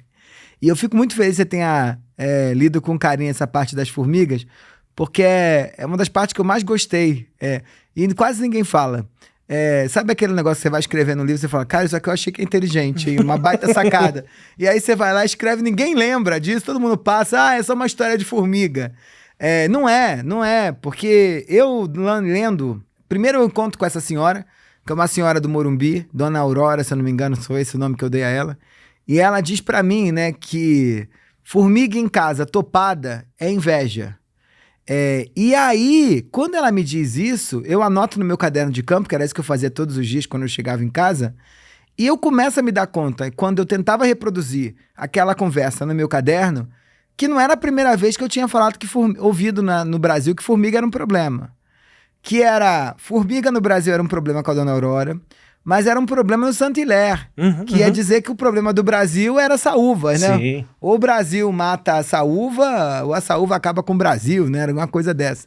No século XIX. E aí eu vou me lembrar do Mário de Andrade, que de novo, né? Volta ali, né? Os mares do Brasil são, né? E a formiga e a saúva aparecem de novo. E eu falo, gente, tem coisa aqui interessante. Eu começo a pensar que aqui, dentro desse jogo classificatório, como é que a gente, do ambiente da casa, como a gente diferencia os animais. E aí eu comecei a entender que a forma como a gente classificava os animais no Brasil nos ajudava também a forma como a gente lidava com os diferentes. Porque se você tem um animal dentro de casa, esse animal, ele não é humano, mas ele tem gradações do quanto ele é aceito ou não. E a mesma coisa a gente faz com esses diferentes na produção dos encontros sociais. O pet, em geral, o rico tem o seu pet, que é o seu classe média de estimação. Esse classe média de estimação, ele é bom, mas é bom ter 1 ou 2 no máximo, não pode ter muito. Por quê? Porque senão perturba, né? Casa com cachorro demais, fede a cachorro.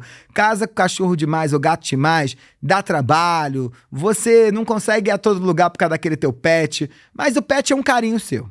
Tendo o espaço definido para ele, o lugar que ele pode frequentar, estando bem asseado, ele tolerável. Te diverte e ele traz um carinho para você. E você é o mundo dele. Isso. Então todo rico tem o seu pet de estimação, que é um classe média. E esse classe média é apaixonado por esse rico. E esse classe média, em geral, tem algo que agrada muito esse rico e esse rico adora. Então, se você olha, por exemplo, para essas séries do Mulheres Ricas, né? Ou se você olha para as grandes blogueiras do Brasil, elas sempre têm o maquiador, que é o assistente pessoal, que é aquele que diverte ela, é o pet, né? Ou se você olha também para grandes fortunas do Brasil, em geral vai ter o professor de história da arte, que traz sempre em casa, o personal trainer, O que traz antropólogo. sempre em casa, o antropólogo, que é isso, é pet. Porque uma vez eu estava conversando com um amigo meu que vive no meio das elites, ele disse, não, mas os ricos são abertos a pessoas que não são ricas, porque eles me aceitam. Eu falei, você é pet. Que é isso, ele é um cara que leu muito, ele é um cara que conhece arte pra caramba, então ele permeia esses ambientes de arte, de sucesso, porque ele é pet, todo mundo sabe o limite. Se você lamber a cara demais do dono, ele vai te doar. Ele te doa, despacha, assim. Ele descreve, inclusive, certas práticas, porque dentro da discussão lá, se a outra tava com personal trainer ou não, é quase uma zoofilia ali, né? Exatamente, é um tipo de encontro impensável. Então, e é essa coisa também, né? Eles não vão transar com pet, né? Não pode, né? Dentro não. do esquema classificatório. Pode comer a cabra, mas não pode transar com pet. Isso aí, não pode. Então ele faz isso e isso acontece, né? Então isso é muito interessante. Agora, então pet era um animal do meio do caminho que é tão humanizado, ele parece tão fofinho, tão docinho que você aceita. E os ricos fazem isso com algumas figuras. Tem figuras que são impensáveis dentro do ambiente da casa, que é o intramuros. E que figuras são essas? São figuras onde um único elemento já é perturbador o suficiente para tirar teu sono. Então é o rato, né? A gente vê um rato na casa, a gente diz, pelo amor de Deus, eu preciso ir embora. Barata, mosquito, um mosquito só, um único mosquito no teu ouvido a noite toda, já te cobra uma ação desesperadora no próximo dia para você resolver aquilo, né? E esse mosquito, rato, um cupim, um único cupim, né? O traça dentro do teu armário, em geral são os pobres. Ou um pobre, que é um pobre visto como perigoso, tá? Que é isso, cuidado aí, hein? Você viu quem tá andando aqui na nossa rua? São esses sistemas agora dessas ruas de São Paulo que são todos monitorados por câmera, ou senão essas associações de moradores. Eu morei no Genópolis muito tempo e tinha lá, sei lá, já não lembro mais o nome da associação, mas era um grupo de moradores que faziam uma vigilância de quem eram os tipos estranhos que estavam andando pelo bairro. Então é isso, é alguém que não é do bairro, é alguém que não devia estar ali, mas um só já tira o sono da vizinhança. Então eles já ligavam pro moço da polícia do bairro, eles já ligavam... Rato, traça, mosquito. Mas, o que acontece? As formigas, elas, apesar de serem vistas como insetos, como os cupins são, ou como animais pouco desejados, como os ratos são, a gente vê uma formiga, a gente não faz nada. E os pobres são vistos assim pelas elites. Um pobre, no mundo dos ricos, não causa nenhum medo de ninguém. Não, mas se tiver de uniforme. Se tiver de uniforme, ele é um pobre domesticado. Então, não à toa que os empregados na França são tratados assim, né? Como le domesticité, né? Então, o cara é o domesticado, assim. Doméstico. Que é isso, é o civilizado. É aquele cara selvagem que vem de outro mundo.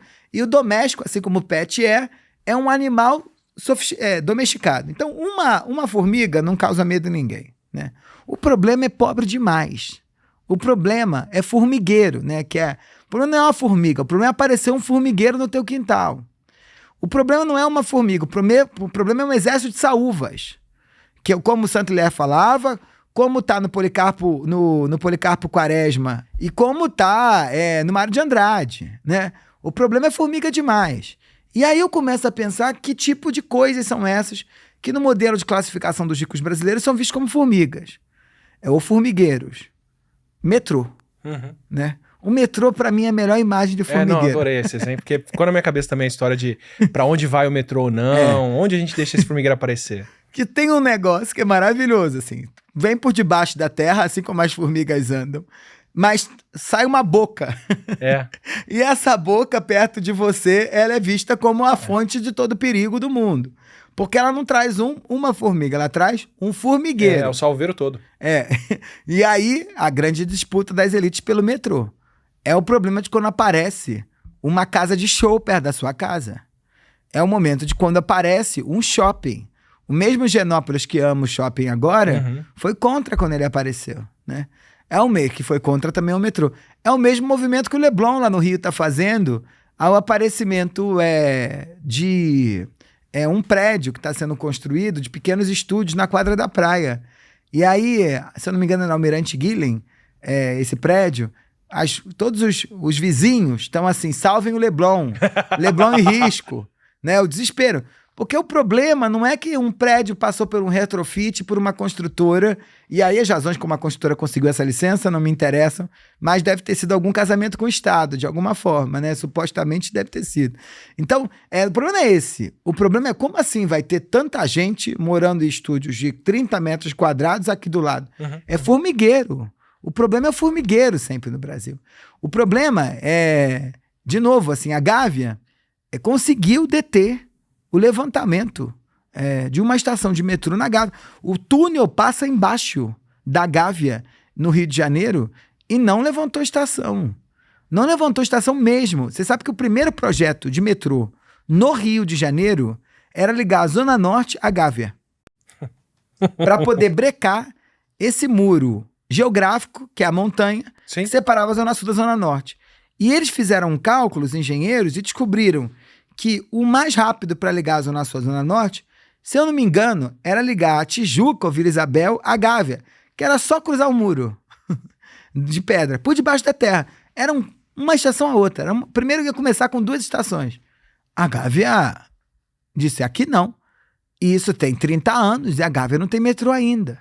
E é curioso porque a consequência pode ser pior para todo mundo. Você pegar o Morumbi, por que o Morumbi tem favela? Porque quem trabalhava no Morumbi tinha que vir do outro canto da cidade porque não tinha transporte público e acabou ficando por lá e ocupando as regiões que não tinham sido ocupadas ainda. Paraisópolis é fruto da galera do Morumbi tentar se isolar, né? E Dona Aurora me fala isso, né? E aí qual é o movimento das elites? O movimento das elites é o seguinte, ou mata o formigueiro, que é assim que a gente faz em casa, né? É assim que a gente faz em casa. Você primeiro vai agir para matar o formigueiro. Só que às vezes as formigas são mais fortes do que você. Se as formigas forem mais fortes do que você sai. E você vai buscar outro canto. A lógica é igual, a gente trata as formigas. É igual.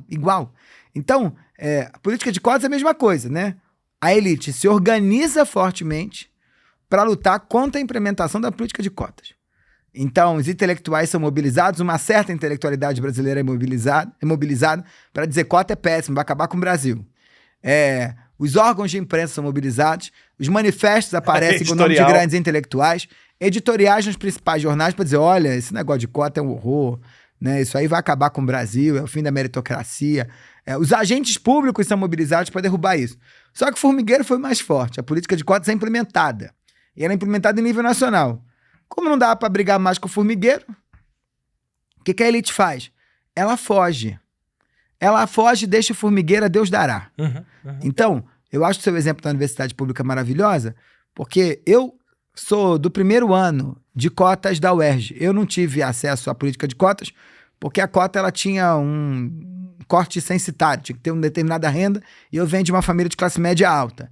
Mas eu sou da turma de 2004 da UERJ, que é o primeiro momento onde entram as cotas na UERJ, que é a primeira universidade do Brasil a começar a ter política de cotas. Eu tava ali vendo o negócio e eu vi o desespero com a chegada do formigueiro. Eu vi de perto o desespero com a chegada do formigueiro. E aí o mais interessante é que a partir dentro desse movimento, quando há uma expansão do sistema de ensino público, de ensino superior no Brasil, é que os salários dos professores congelam. Isso. A ideia da carreira universitária deixa de ser visto como lugar que as elites tradicionais podiam assumir como um espaço importante, porque não precisavam estar dentro do campo do trabalho produtivo, né, da exploração tal como a classe trabalhadora estava. E os filhos das elites não ambicionam mais, né, conquistar um lugar ali como ambicionavam antes. O fulano até faz doutorado, mas ele faz doutorado para trabalhar para a firma, ele não quer mais ser professor universitário. E aí, a universidade começa a ser sucateada no sentido de um investimento menor. E aí ela deixa de ajudar o Brasil e passa a atrapalhar o Brasil. Né? Ela passa a atrapalhar o Brasil, aí vira lugar de maconheiro, não é por acaso, né, que o povo começa a dizer isso. É tudo reflexo da política de cotas. Porque o Brasil sabe, e eu tenho pesquisado muito isso agora, essa camada que a gente gosta de dizer que é uma classe média, que nada mais é do que a vida digna, né? Porque segundo o Diese, o salário mínimo no Brasil devia ser em torno de R$7 mil, R$6.800.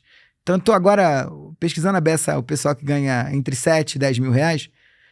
Não tem como você ganhar 7 mil reais sem ensino diploma universitário. Essa elite de diploma no Brasil vai ser esse fulano que vai ganhar entre 7 e 15 mil reais. Então, jogar esse cara com uma vila digna Foi o que a política de cotas fez, né? As cotas para a escola pública, raciais e todas as outras variáveis. E aí a elite fala, mas como assim? Né? Porque não é só um problema de fulano ganhar igual a eu ganho. O problema é que eu vou ter que encontrar com ele no restaurante, né? Vou ter que dividir com ele o lugar na fileira. Ele vai pro carnaval em Salvador do meu lado, né? Olha o drama. Né? Ele vai comprar o camarote. Qualquer um pega avião hoje em dia. Opa, ele vai pra Disney. A empregada doméstica tá indo pra Disney, diz Zé Paulo Guedes. Então, um drama enorme. E aí, o que as elites fazem? Manda o filho pra fora, pra tia Dedé. Começam a abandonar tal restaurante, né? É um negócio maravilhoso, assim, eu preciso dizer assim, esse fascínio das elites de São Paulo, com a piscina de ondas, onde o título do clube custa 1.250.000, revela uma ideia de um país onde talvez a última coisa pública era a praia. Então o movimento era maravilhoso. Assim. E tem apartamentos próximos a essas piscinas de ondas que valem o mesmo preço de um apartamento de frente para o mar, na Vieira Soto, na Delfim Moreira.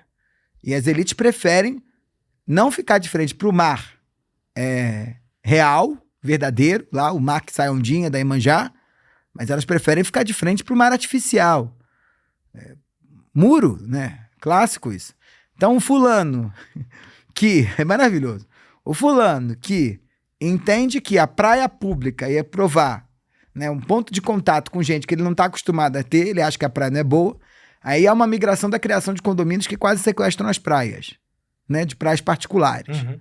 Aí depois disso a gente inventa praia particular artificial a 1.000 metros de altura do nível do mar. E custa 1.250.000. 3 mil por mês. Mas se não custar isso, você não consegue filtrar, né? É. Você tem que gastar, não porque vale, mas para manter quem não pode gastar pra de mim, fora, o né? jogo não é a onda. Óbvio que a onda, o pessoal que surfa tem amigos que compraram. E mega respeito a fascínio, deve ser ótimo. Você, para quem não nasceu no Rio de Janeiro, você poder sair de casa, entrar num carro 5 minutos e estar na praia. Eu entendo toda a loucurinha e acho que, sobretudo se você gosta de surfar, diz que a onda é perfeita. Entendo as razões lógicas desse processo todo, dessa escolha. O cara que compra o objeto caro por causa da parte técnica dele que ele acha eu válido. entendo, assim, eu acho que esse argumento, mas tem muito mais aí. Assim, acho que para mim o que tem muito mais é quem você encontra na praia. Eu não vou citar o nome da personalidade pública, mas eu já vi uma cena de uma fulana famosa no Copacabana Palace. Ela vira pro Copacabana Palace e diz: aqui Mônaco, aqui Haiti, né? Olhando pra praia de Copacabana. E é isso mesmo, né?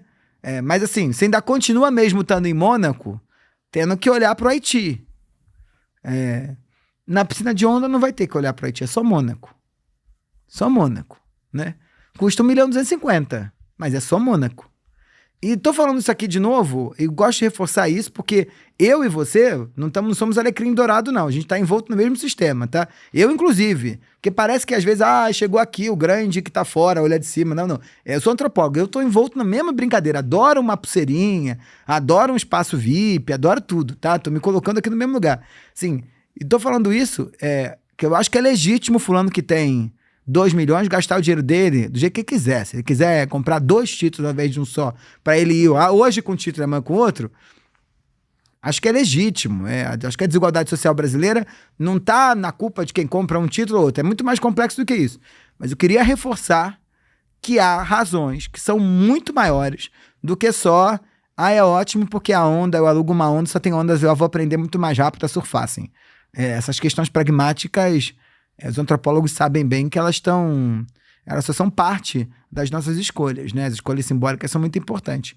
Então, com quem você surfa, né? Como você surfa e quem você encontra na água, acho que é parte desse jogo social brasileiro. Me impressiona demais como o formigueiro faz tudo valer mais aí.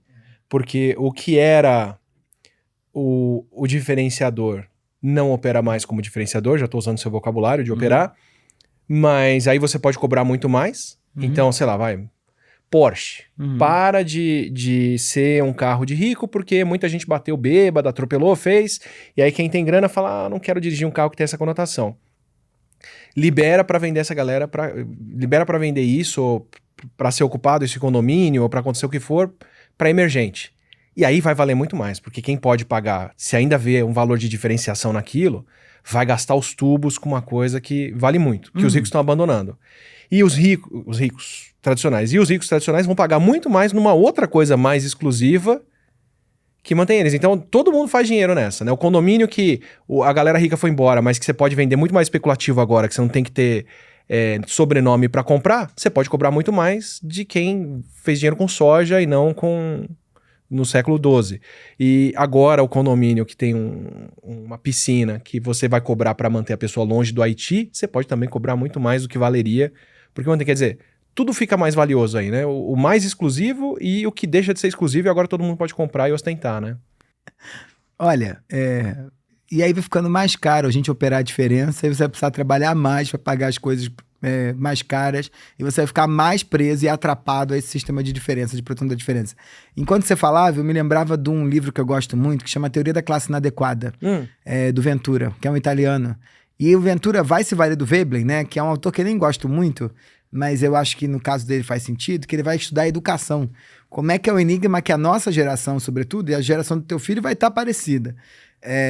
Vem vivendo com isso. Então, tipo assim, antes, se você vive num país como a Europa, né, onde o trabalho técnico era bem pago, se o fulano só fizesse curso técnico, ele ganhava um salário que ele ia conseguir viver com alguma dignidade. Sei lá, no Uruguai é assim. Aí o fulano que decidia, não, vou fazer faculdade, ele gastava mais, a família dele investia mais, ele perdia mais tempo, o Estado investia mais, mas no final das contas, vale o esforço, porque no final ele tinha um acréscimo de salário. E aí o cara que tinha mestrado, ele gastou mais, a família gastou mais, o Estado gastou mais, ele também ganhava. E o cara que tinha doutorado, ele também gastava mais, né? Então, a lógica de produção de investimento, de diferença, estava atrelada ao investimento, que era eu invisto mais dinheiro, eu tenho aquele retorno.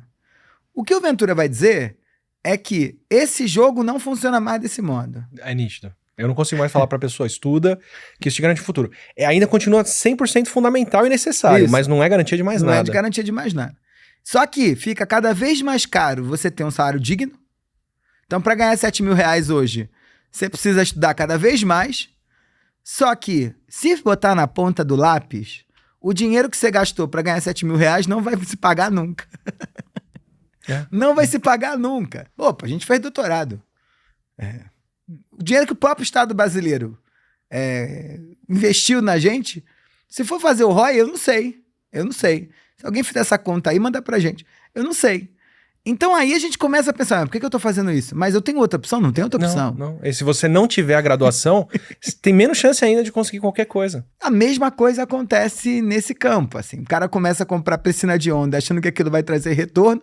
Ele não tem como não frequentar o clube de piscina de onda, porque o próximo contrato dele vai sair do encontro que ele teve na piscina de onda. Só que contratar o negócio com piscina de onda não vai garantir o retorno financeiro que trazia no passado. E aí ele fica naquela, empobrece. Todo mundo empobrece. Então, e aí aumenta a desigualdade, porque o cara que tá vendendo título na piscina de onda, esse não empobrecerá. Aí esses abismos que a gente tá inventando agora, né? Esses oligarcas de um dinheiro que não vai existir, né? É o cara que vai ter um patrimônio de 1 trilhão, né? Esses big techs é isso, né? É a concentração de renda surreal que a gente vê. O que a gente vive aqui, né? Tu tem como pagar tuas contas sem estar no Instagram? Não tem. Mas tu tá ganhando dinheiro que tu tá investindo pra pagar? Não, mas tem como viver sem? Não. Mas quem tá rico? O Zuckerberg. E, ao mesmo tempo, para dar um outro aspecto disso, me parece uma vida muito solitária. Porque você dá um labirinto, né? O cara da pintura, né? Vou voltar para ele. Quantas pessoas ele levou para a última salinha que tem todas as pinturas? Quantas pessoas ele realmente respeita, que souberam chegar ali? É uma fração de quem ele convive no dia a dia dele, né? Se tudo tá sendo operado para você conseguir o próximo contrato, conseguir a próxima coisa, se você perdendo um privilégio, você não vai ter mais aqueles... me parece... ser solitário é coisa de rico? Ou coisa de rico também é ser solitário? A riqueza te deixa solitário. Poder e riqueza te deixam solitários. Eu não tenho a menor dúvida. Fulano que tá ouvindo a gente aí, ele era analista da firma, ele tinha muito mais amigo. Ele vira coordenador, as pessoas já olham assim, não sei se vale... Ele virou diretor, tu vai terminar sozinho. O presidente, quem quer se entrar com o presidente? Você fica solitário. Agora, quem quer ser amigo do presidente? Também ninguém. Você vai lá pedir alguma coisa a ele, né? Vai asfaltar tua rua, sei lá. Ninguém. É solitário. Qual é o dilema? O dilema é que para você se manter nesse lugar, você precisa das relações, como a gente já falou, e ao mesmo tempo nenhuma relação é não pragmática. Então todo mundo encontra contigo pensando no que você tem para dar, porque o teu papel é distribuir. Eu me lembro que uma vez encontrei um grande executivo e ele falou, ele estava há bastante tempo no cargo e é um executivo que tinha um orçamento muito grande. E ele me disse, é muito chato viver essa vida que eu levo. Eu disse, mas tua vida é ótima. Não, ele falou, não é não. Todo dia eu almoço com alguém que está com a expectativa de que eu vou investir no projeto dele com o orçamento que eu tenho dentro da minha instituição aqui. Eu falei, mas isso é teu trabalho. Tu sentou em cima do bolo do dinheiro. Tu tem que, óbvio, defendendo os interesses da empresa, você tem que distribuir o dinheiro. Por que as pessoas vão sentar contigo? Para poder ganhar um naco desse dinheiro. Ele falou, sei, mas é só isso. Não existe o não fazer isso, né? Não existe o não fazer isso. Então a vida é solitária e você deve ter vivido isso também. Eu vivo agora. Não ganhei dinheiro ainda. Eu sempre falo pra todo mundo, fica ficando rico, não ganhei dinheiro nenhum ainda, nenhum dinheiro, nem o royalty do livro eu ganhei ainda, não ganhei nenhum dinheiro. Agora, que eu fui infinitamente mais coisificado depois desse livro, eu não tenho a menor dúvida. Eu não tenho a menor dúvida. Os meus amigos da academia, que estudaram comigo no mestrado e no doutorado, não são coisa como eu virei. Eu sou coisificado. Eles são um sobrenome no artigo. É o nome deles ainda. Entendeu? Eu sou completamente coisa. E no livro eu falo isso, Sim. né? O meu processo de transformação é entender como é que eu virava uma coisa desejada pelos ricos para que eles pudessem operar a diferença a partir da minha presença. Não é o Michel, é o antropólogo. E agora, com o sucesso do livro, isso foi a enésima potência. Né? Porque todo mundo escreve para você assim, vamos virar amigo? E eu entendo que quando a pessoa te escreve isso, ela te admira, tem afeto, eu entendo super isso. Mas como é que esse vamos virar amigo é trazer uma coisa para dentro do meu círculo? Não é o tempo da amizade que eu tinha antigamente, que era aquela, vamos sentar ali no boteco falar da vida? Não. Né? Não. É porque... Não existe mais esse tempo. Trazendo a conversa para mim agora, mas eu não posso estar bêbado em público. Eu não posso dar vexame. Já não é um comportamento que eu tinha antes, então não é uma grande dificuldade, mas você se transforma numa performance também, né? Opa. Ou tem que dar exemplo. Se eu tivesse na pandemia querendo sair de fato, se eu não tivesse trancado em casa porque eu acreditava naquilo, né? Por vocação também, ou qualquer coisa que eu tivesse feito de errado no meu passado, ia ter aparecido fácil assim. Então, tudo vira vigiado, programado e marcado, né? E é solitário, né? Porque tu tem que ficar mais na tua casa, né? Tu tem que fazer coisas que você fazia fora, dentro de casa. Ou você tem que fazer um cálculo de quando é que você vai topar ser coisa, quando você ganha também alguma coisa sendo coisa. Uhum. Cálculo que você não precisa fazer quando você está fora desses espaços de poder ou de prestígio econômico. Isso é comigo, contigo, com o presidente da empresa, com o diretor. Acho que parte do que essa galera curte de sair do país é que lá fora eles não são as pessoas que eles são aqui. Dá pra ter uma vida um pouquinho mais relaxada. É por isso que o fulano é obrigado a morar em mansão, né? Ele é obrigado a morar em mansão mesmo. Porque o teu latifúndio no Jardim Europa é o teu mundo, né? É o Neverland, né? Do Michael Jackson. É verdade. Você precisa. Então, isso é um peso, te faz mais solitário. Ao mesmo tempo, você precisa encontrar os outros, aí você quer trazer os outros pro seu mundo. Mas esses outros pro seu mundo vêm por você ou vêm pelo personagem?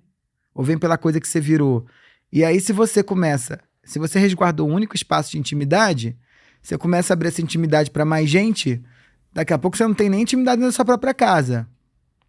Eu fico louco não de puto, mas surpreso, assim, com a facilidade com que as pessoas abrem a casa delas. Rapaz, já não tá bom, não, tanto vida pública. Do que as pessoas imaginem, como é que é o teu vaso sanitário? É muita coragem. Rede social tá aí pra você expor o que você quiser nos menores muita detalhes. coragem, porque não vai sobrar nada. Se não tiver um buraco que você possa dizer assim, opa, aqui eu vou sair com remela e vou andar o dia inteiro com remela, sei lá. Eu vou falar só besteira. Você não consegue, né? É louco. Bom, eu tô com a minha esposa há 23 anos. A gente passou por Todos os tudo momentos. juntos. Eu não sei como seria me relacionar com uma pessoa que me conhece já como quem eu sou hoje e não o que eu era lá, assim. Eu não sei como lidar com isso. Você não deve aguentar. O fulano olha pra você hoje, ele já fala, e aí, Átila, sobrevivemos à Covid, né? Covid tem 5 anos, ninguém me pergunta do e você tá sendo atazanado, igual eu vou ser atazanado pelo Coisa de Rico, né? Eu já fiquei pensando sobre isso. Eu falei, cara, com o sucesso que esse livro fez, eu vou ter 70 anos, alguém vai lembrar. Eu posso fazer mais nada, assim, sabe? Onde está Michel Alcoforado? Caiu no ostracismo. Mas alguém vai lembrar que eu fiz em 2025 Coisa de Rico e para sempre, né? E tem uma coisa que eu vejo muito nos ricos, sobretudo nos novos ricos, né? Não nos ricos tradicionais, é que o cara é obrigado a parir um luto de si mesmo. O cara é obrigado a parir um luto de si mesmo.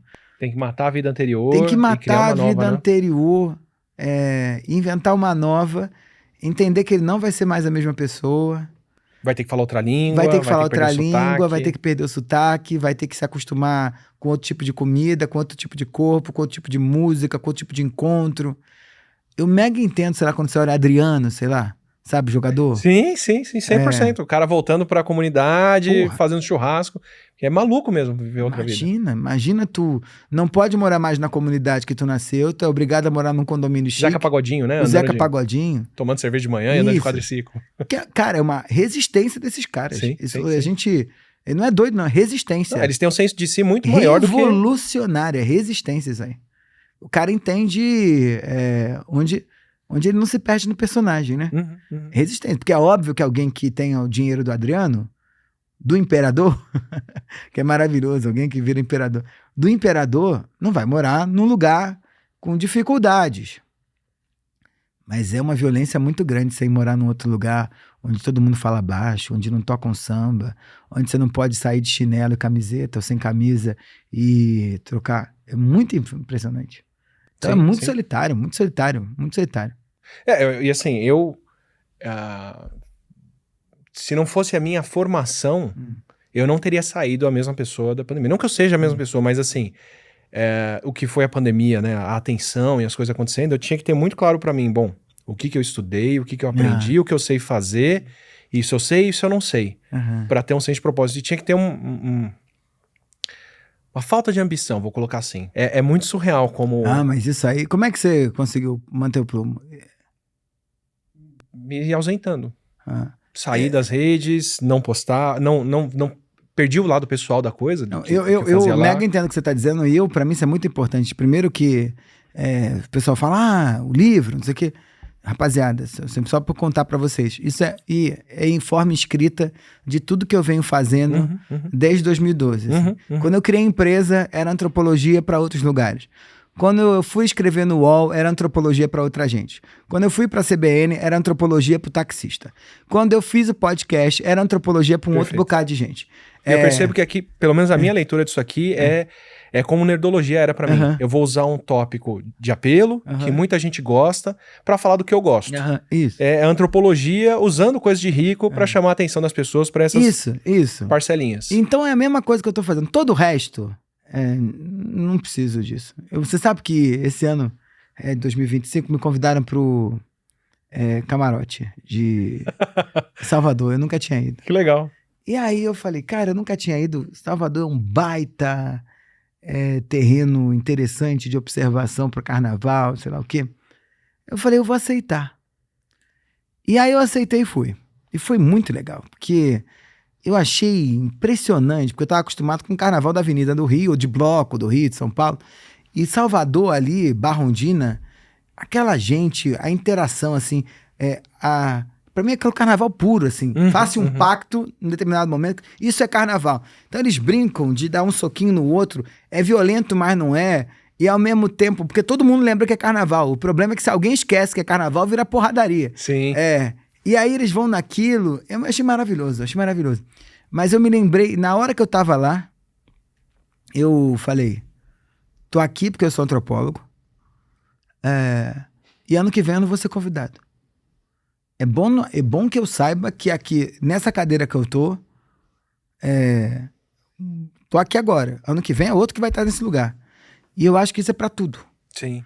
Pra mim era fácil fazer esse pensamento, porque... o que me trouxe esse alcance era uma coisa que eu queria que passasse. Aham. Então, assim, se tudo desse certo, se todo mundo tivesse seguido o que eu falei na primeira live, eu não precisaria fazer outras. Tipo, a coisa, sabe, a atenção é tipo, a imprensa me procurar me dava agonia. E principalmente em 2021, porque uma coisa é 2020, ninguém sabe o que vai acontecer. Outra coisa é segunda onda, Que foi um horror. oxigênio acabando em Manaus, todo mundo já sabia o que era o vírus, que era pra usar máscara, que era pra esperar vacina. Não tinha porquê eu entrar de novo na imprensa em 2021 pra falar, olha, morreram 3 mil hoje, amanhã vai morrer 4 e vai demorar pra morrer 3 de novo, porque, sabe, é ser o portador da pior notícia anunciada. Então, não ter mais essa atenção, não participar mais desse espaço, era o objetivo, no fim das contas. Tipo, meu Deus, o que eu tô fazendo no encontro do Tribunal Superior Eleitoral pra falar se vai ser seguro ou não votar na pandemia e que diferença faz adiar, que era nenhuma, adiar as eleições pro ano que vem. Eu não quero estar nisso aqui, sabe? Eu queria estar aqui por outros motivos, mas por esse, não. Então eu tava torcendo pra isso acabar, sabe? Então voltar pro que eu fazia em 2019 é um alento hoje. Mas eu acho que essa coisa da fama, ela também traz um aspecto interessante que, às vezes, a gente ouve, fulano se deslumbrou, né? Ai, fulano tá deslumbrado. Aí eu fiquei pensando, né, que agora eu conquistei um destaque aí, né? Aí eu fiquei pensando, porra, eu sabia quando começou essa história que eu não ia me deslumbrar. Porque eu sei muito bem o que eu tô fazendo, sou antropólogo. Você já estava observando os deslumbrados. Então, sou antropólogo e faço antropologia, e tô fazendo isso porque eu quero que mais gente saiba o que é antropologia. A antropologia que eu gosto de fazer, entendendo que tem outras antropologias que a academia pode fazer, e acho que se eu pudesse levar mais gente para a Faculdade de Ciências Sociais de Antropologia, e os antropólogos que acham que existem outras antropologias dissessem, a antropologia do Michel não é a antropologia que eu acredito, tem outras que eu vou te contar, eu tô em paz, tá tudo certo, já tem mais gente sabendo o que é antropologia. Eu adoro quando dizem, talvez isso não seja antropologia. Eu falo, adoro, porque no outro dia ninguém sabia o que era antropologia, agora tem sommelier de antropologia, já ganhamos, tá tudo certo, não sei o quê. Então, eu falava, como eu falo, não vou me deslumbrar porque eu sei o que eu tô fazendo por isso. E vou fazer outras coisas ainda daqui pra frente pra reforçar aquilo que me motiva hoje, que é isso. E faço por mim. Faço por mim, não é por mim, egóico. É porque eu queria que outras pessoas sentissem aquilo que eu senti quando vi um antropólogo falar. Quando li o primeiro livro de antropologia. Só por isso, assim. Porque é isso que eu ainda continuo buscando quando abro um livro de antropologia. É isso que eu busco em cada entrevista sensação, aqui. entendeu? É isso que eu faço. Não é por mim mesmo, no final da conta, não é por ninguém. Não à toa que se ninguém tivesse lido o livro, ótimo que é muito bom ser um best-seller. Mas se ninguém tivesse lido o livro, eu ia estar feliz do mesmo jeito, porque eu fiz esse livro que eu gostaria de ter lido quando eu tinha 15 anos e eu decidi ser antropólogo. E por que ele demorou pra sair? Ele demorou porque eu não encontrei a forma. Não é uma cobrança, tá? Mas é um sentimento de que já é um estudo longo seu, de longa data, de uma coisa que você fez na década passada. Você fala disso há bastante tempo.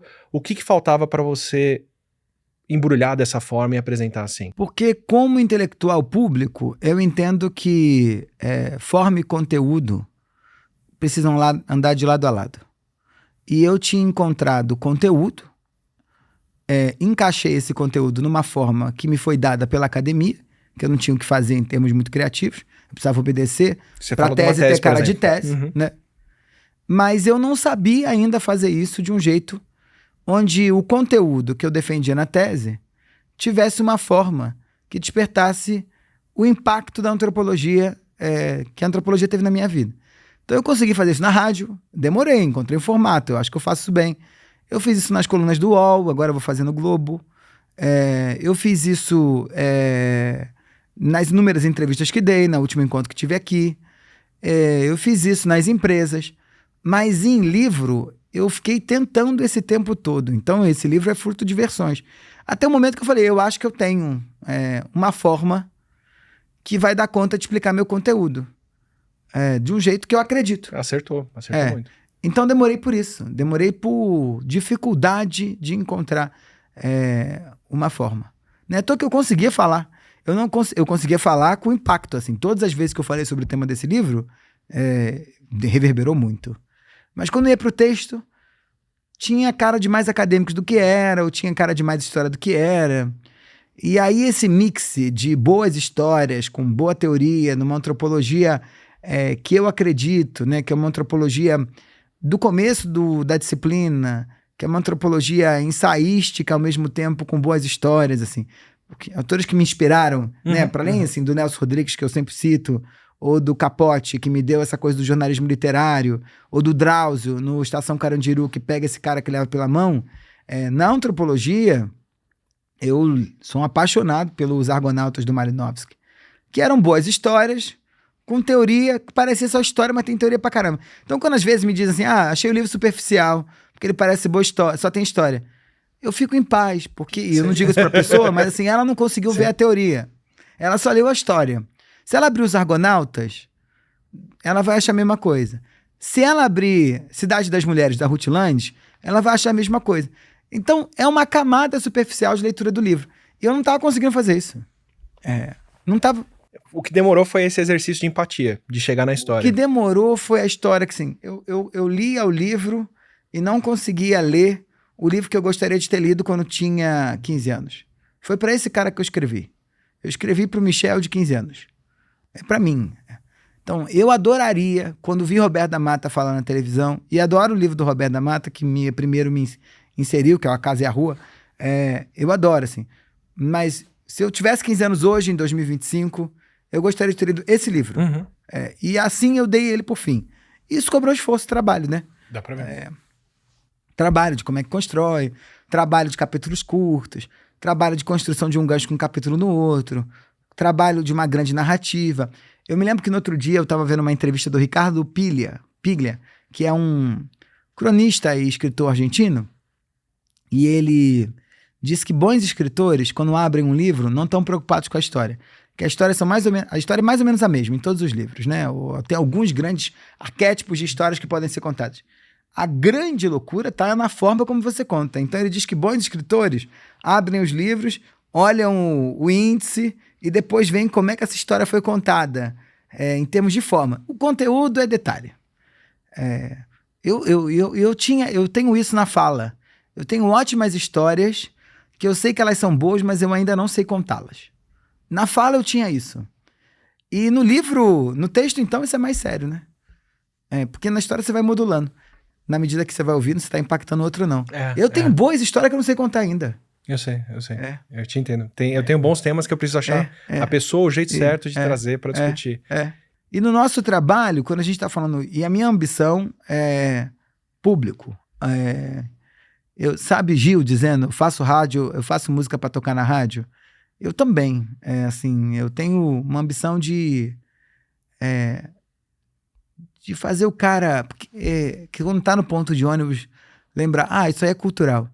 Porque eu acho que numa sociedade cada vez mais diversa, que tem cada vez mais gente diferente da gente e a gente tendo que conviver com essas pessoas, não tem como viver sem antropologia. Não tem como viver entendendo que esse outro que se comporta como se comporta, ele tem suas razões. E que entender as suas razões é muito mais importante do que se colocar no lugar do outro. Se colocar no lugar do outro é difícil, não dá. Agora, se tu já entender por que o outro faz o que faz, já tá baita caminho andado pra gente conseguir viver em sociedade. Então é isso que o livro traz, assim. Acho que tem momentos com humanidade. Então tem momentos que você fica com raiva do rico. Tem momento que você acha o rico tosco. Tem momento que você tem inveja do rico. Você fala, meu Deus, minha vida seria ótima. Tem momentos que você diz, que loucura esse rico. Tem momentos que você fala, caramba, será que eu sou rico? Porque eu faço isso também. O livro tem isso. Eu demorei a encontrar essa forma. Transparece que você investiu muito em chegar nisso. O que me traz uma lição e 2 pedidos, então. Uma lição não, uma observação. A observação é que você tá fudido daqui pra frente, porque você realmente gosta de trabalhar e põe esse esmero nas coisas, então se é por você, não é pelos outros, você tem muito trabalho pela frente ainda. Eu não tô, antes de você passar para os 2 pedidos, eu não tô, me perguntaram isso, né? Porque eu tinha voltado, na última vez que vim aqui, eu estava lançando De Tédio Ninguém Morre, que eram colunas do UOL, então era um livro mais de organização do que eu tinha feito, do que de qualquer coisa. E esse é o primeiro livro mesmo, onde eu paro e escrevo, né? E aí dei a sorte, né, de ter um grande best-seller nesse primeiro livro, né? Segundo primeiro livro. E aí me pergunto, e aí? E agora? E o próximo? Cara, eu não tenho ambição nenhuma. Sabe por quê? É difícil demais tu vender essa quantidade de livro e fazer sucesso na vida, assim. Sim, Olha pra vida de alguém. Sim. A chance que o cara tem de fazer isso que eu fiz nesse já me livrou de qualquer coisa. Uhum. Se eu não lançar um livro, ninguém lê, eu já vou ter assim, mas eu fiz um que deram. Então isso, ao contrário de ser uma pressão pra mim, eu tô lendo como libertação, assim. Mas eu não acho libertador, não. Assim, isso é libertador, mas eu não acho que você é uma pessoa liberta, não. Você é uma pessoa que trabalha pelo trabalho, você não vai parar, não. Eu vou fazer outros. Não sei ainda quando, nem sobre o que, tenho temas, não sei ainda como conta essas histórias. Mas eu vou fazer outros, porque o trabalho tem um papel muito importante na minha vida. Muito importante, e a antropologia tem um papel muito importante na minha vida. Não, se você não é um cara que vai sair dessa encantado e buscando um estilo de vida insustentável que escorre pelos dedos, porque você não contava com isso e não tinha isso, o que sobra de identificação é o trabalho, né? Que foi o que te colocou como antropólogo no fim, né? Que foi o que te fez topar passar por essa transformação, essa metamorfose e virar isso, né? Só me sobrou o trabalho. Sempre foi assim. Não, já falei isso aqui pra você. Sou um homem negro, né? Assim, não cheguei aqui por relação. Não. E especificamente nesse caso, o trabalho sempre foi uma questão existencial, né? De produção de sentido pra vida, de organização de tempo. Sim. Acho que eu deveria trabalhar menos. Porque eu pago um preço na vida, nas relações, em tudo por conta dessa... Mas é o que me diverte. E agora, eu adoraria ter a possibilidade de trabalhar só pelo trabalho, porque eu trabalho porque eu preciso de dinheiro. Mas eu adoraria também trabalhar, sabe, vou fazer tal coisa agora e ponto. Mas talvez isso esteja no campo das fantasias psíquicas, talvez eu já possa, entendeu? Mas fico achando que não também. Mas eu trabalho para tentar reproduzir em mim de novo e nos outros a mesma sensação que eu tive a primeira vez que eu vi um antropólogo falar e que eu li um livro de antropologia. Bom, pelos comentários, pelas visualizações, pela minha experiência lendo aqui, tá aberto a isso. Que bom. As observações são que os pedidos são 2. Eu queria uma versão comentada, um Director's Cut, onde você comenta mais a sua parte, a parte antropológica. Você dá os autores, você dá o contexto. Eu queria explorar mais, assim. Eu tenho um monte de gente aqui que eu vou ter que ler o livro, buscar, tentar entrevistar, fazer outras coisas. Alguns já tive a sorte, que nem o Marcelo Medeiros, de poder trazer aqui e discutir. Marcelo é gênio. Marcelo é inaugurador na sociologia. É um trabalho muito sério. O que fazem os ricos, a tese deles de doutorado, que eu li, está citada aí. E também o Pedro de Souza, né? Sim. Que foi jabuti, duplamente jabutizável, eu falo isso, que ele ganhou, se não me engano, em 2022, o jabuti de melhor livro de não ficção, sei lá, de pesquisa, sei lá o que era. Do IPEA, né? Ele é do IPEA, com História da Desigualdade, é um livraço também, muito bom. Então, e assim, preciso dessa versão expandida, e eu gostaria muito de ver um Coisa de Pobre, mas um Coisa de Pobre que... Porque aqui você discute o que o rico tem que fazer para continuar rico. Eu queria muito um livro que discutisse o que os ricos fazem para os pobres continuarem pobres, sabe? Tipo, olha, você tá pegando um ônibus para atravessar o túnel porque não deixaram fazer esse metrô aqui, você não podia estar lá. Você não pode frequentar aquele parque porque fizeram um viaduto com a altura certa para o ônibus não passar por baixo, para você não chegar lá. O que é o outro lado disso, né? O quanto esses muros... Você falou do intramuro, né? Mas o quanto esses muros mantêm quem tá fora. Porque é muito fácil da gente entender como natural essa sociedade, incorporar e achar que, bom, as coisas são assim porque são, né?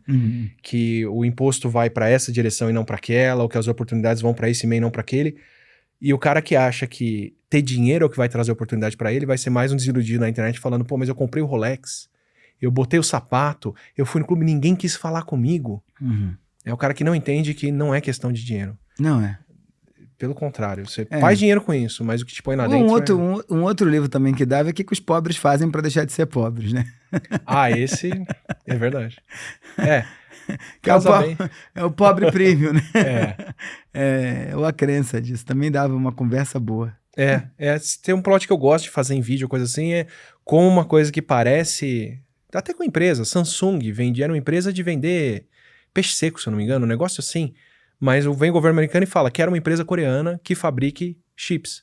O governo coreano fala, beleza, vamos pegar uma família aqui, vamos pôr dinheiro nela, e eles vão construir um império e pum, surge de pouquíssimo. O quão muito menos acaso e meritocrático é um processo de alguém realmente ficar rico, assim. Tem as suas exceções, mas tem muito mais contexto de decisões tomadas do que parece, né?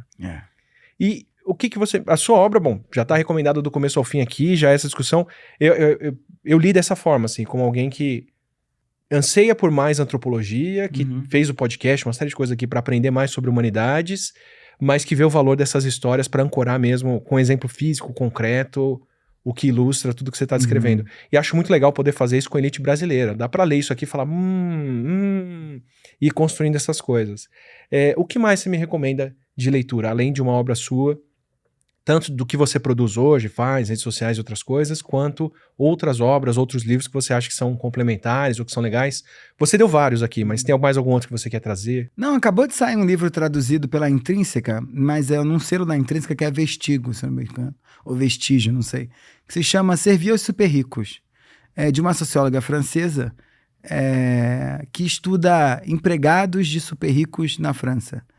E ela foi babá de super ricos na França, no 16. É bem interessante esse livro, porque ela vai mostrando que esses empregados vivem numa gaiola dourada, assim, que é ali que o fulano vira quase da família. Porque eles têm ganhos reais em termos de salário muito maiores do que um trabalhador da média. Então, o empregado ganha mais, a babá ganha mais, né? No Brasil é parecido. O motorista ganha mais. Só que a dedicação também é para além de uma relação de trabalho por si só. Né? Ainda mais aqui, né? Porque eles têm que saber detalhes da vida e trabalhar muito mais horas para poder justificar. Então, ela vai chamar isso de uma gaiola dourada. Você está preso naquele mundo, só que te pagam bem. Então, a gaiola é de ouro, assim, não é qualquer gaiola. E é bem legal esse livro publicado agora no Brasil, tá? E a venda, acho que tem uns 3 meses, saiu depois do meu. É bem interessante. E eu acho que as séries, né? Eu acho que elas dão aulas de Brasil. Mas assim, de novo, acho que Machado de Assis ensina pra caramba. A teoria do medalhão tá aí pra caramba, né? No Machado de Assis, continua mais ou menos do mesmo jeito. Acho que Nelson Rodrigues, né? Quando fala da granfinagem, né? Então tá no Óbvio Lulante, tá naquele da vaca, cabra, sei lá o que eu não sei como... Todo lá, essa elite brasileira continua mais ou menos parecida, mudou muito pouco ao longo da história. Acho que continua só um retrato mais atualizado daquilo que, e do ponto de vista antropológico, daquilo que outros grandes já tinham falado. Legal. Bom, obrigado pela aula toda. Falei, você não foi o primeiro entrevistado, mas foi o primeiro a ir ao ar, porque eu sabia que ia ser uma entrevista muito legal, com boa repercussão, e imagino que dentro do cenário de como a gente está fazendo aqui, é o último, então é muito legal abrir e fechar esse ciclo contigo, e acompanhar você num ciclo grande também, né, de já ser uma pessoa muito conhecida, de grande projeção quando a gente conversa, mas que agora está numa outra escala, operando de um outro jeito, mas que dá para ver a mesma pessoa conversando aqui, é muito bom. Não, eu sou teu fã, você sabe, queria te agradecer, porque eu já dei dezenas de entrevistas sobre esse livro, e eu tinha certeza que você ia me fazer perguntas que os outros não tinham me feito. Acho que isso aqui é uma entrevista completamente diferente das outras. Obrigado. Completamente diferente das outras. Eu falei coisas muito diferentes e a gente foi para caminhos dessa conversa que acho que certamente vai interessar a beça quem queria saber um pouco mais sobre coisas de rico. Maravilha. Foi um luxo essa conversa. Porque você é chique. Obrigado, Michel. Obrigado, muito obrigado. Espero que você tenha curtido essa conversa, acho que ficou muito claro aqui o quanto eu recomendo a leitura do livro, recomendo essas extrapolações, recomendo ler mais sobre, buscar os nomes que ele cita e outras coisas, e também acho, pelo finalzinho do que a gente conversou aqui, que espero que tenha ficado claro o quanto é uma perseguição paradoxal, porque de toda essa extrapolação do esforço que é ficar rico para se manter rico, criar um padrão de vida para manter o padrão de vida, e no processo se alienar dos outros, das relações, e passar a ter relações que são feitas por interesse, inclusive de casamento, filhos e outras coisas, do como é maluco esse processo que a gente tem na sociedade atual de querer riqueza para conseguir benefícios, mas é uma riqueza e um benefício que nunca vai ser constante, vai precisar de que você trabalhe muito mais para manter aquilo, e do quanto isso vai te afastar do que de fato faz as pessoas felizes, que são outras pessoas, que são relações, que é o amor dos familiares, e muita coisa que absolutamente não aparece no livro como algo que acontece nesse meio. Não queria sair com uma lição de flores daqui ou dizer que o mundo está dos pés e está virado do avesso, mas eu não consigo ter outra conclusão, e pelo menos da conversa final com o Michel aqui, isso vindo de alguém que conviveu com as pessoas e viu de perto o que acontece. Se você quer outras conversas como essa e quer mais pessoas como essas por aqui, manda sugestões nos comentários de quem você acha que seria legal entrevistar, de que obras são boas pra gente trazer e fazer a discussão em cima. E aproveita, se inscreve e assina o canal aqui, assim você recebe os próximos não ficção e os vídeos regulares onde eu trago ciência explicada, problemas postos, sempre feitos por pessoas para pessoas. Até uma próxima.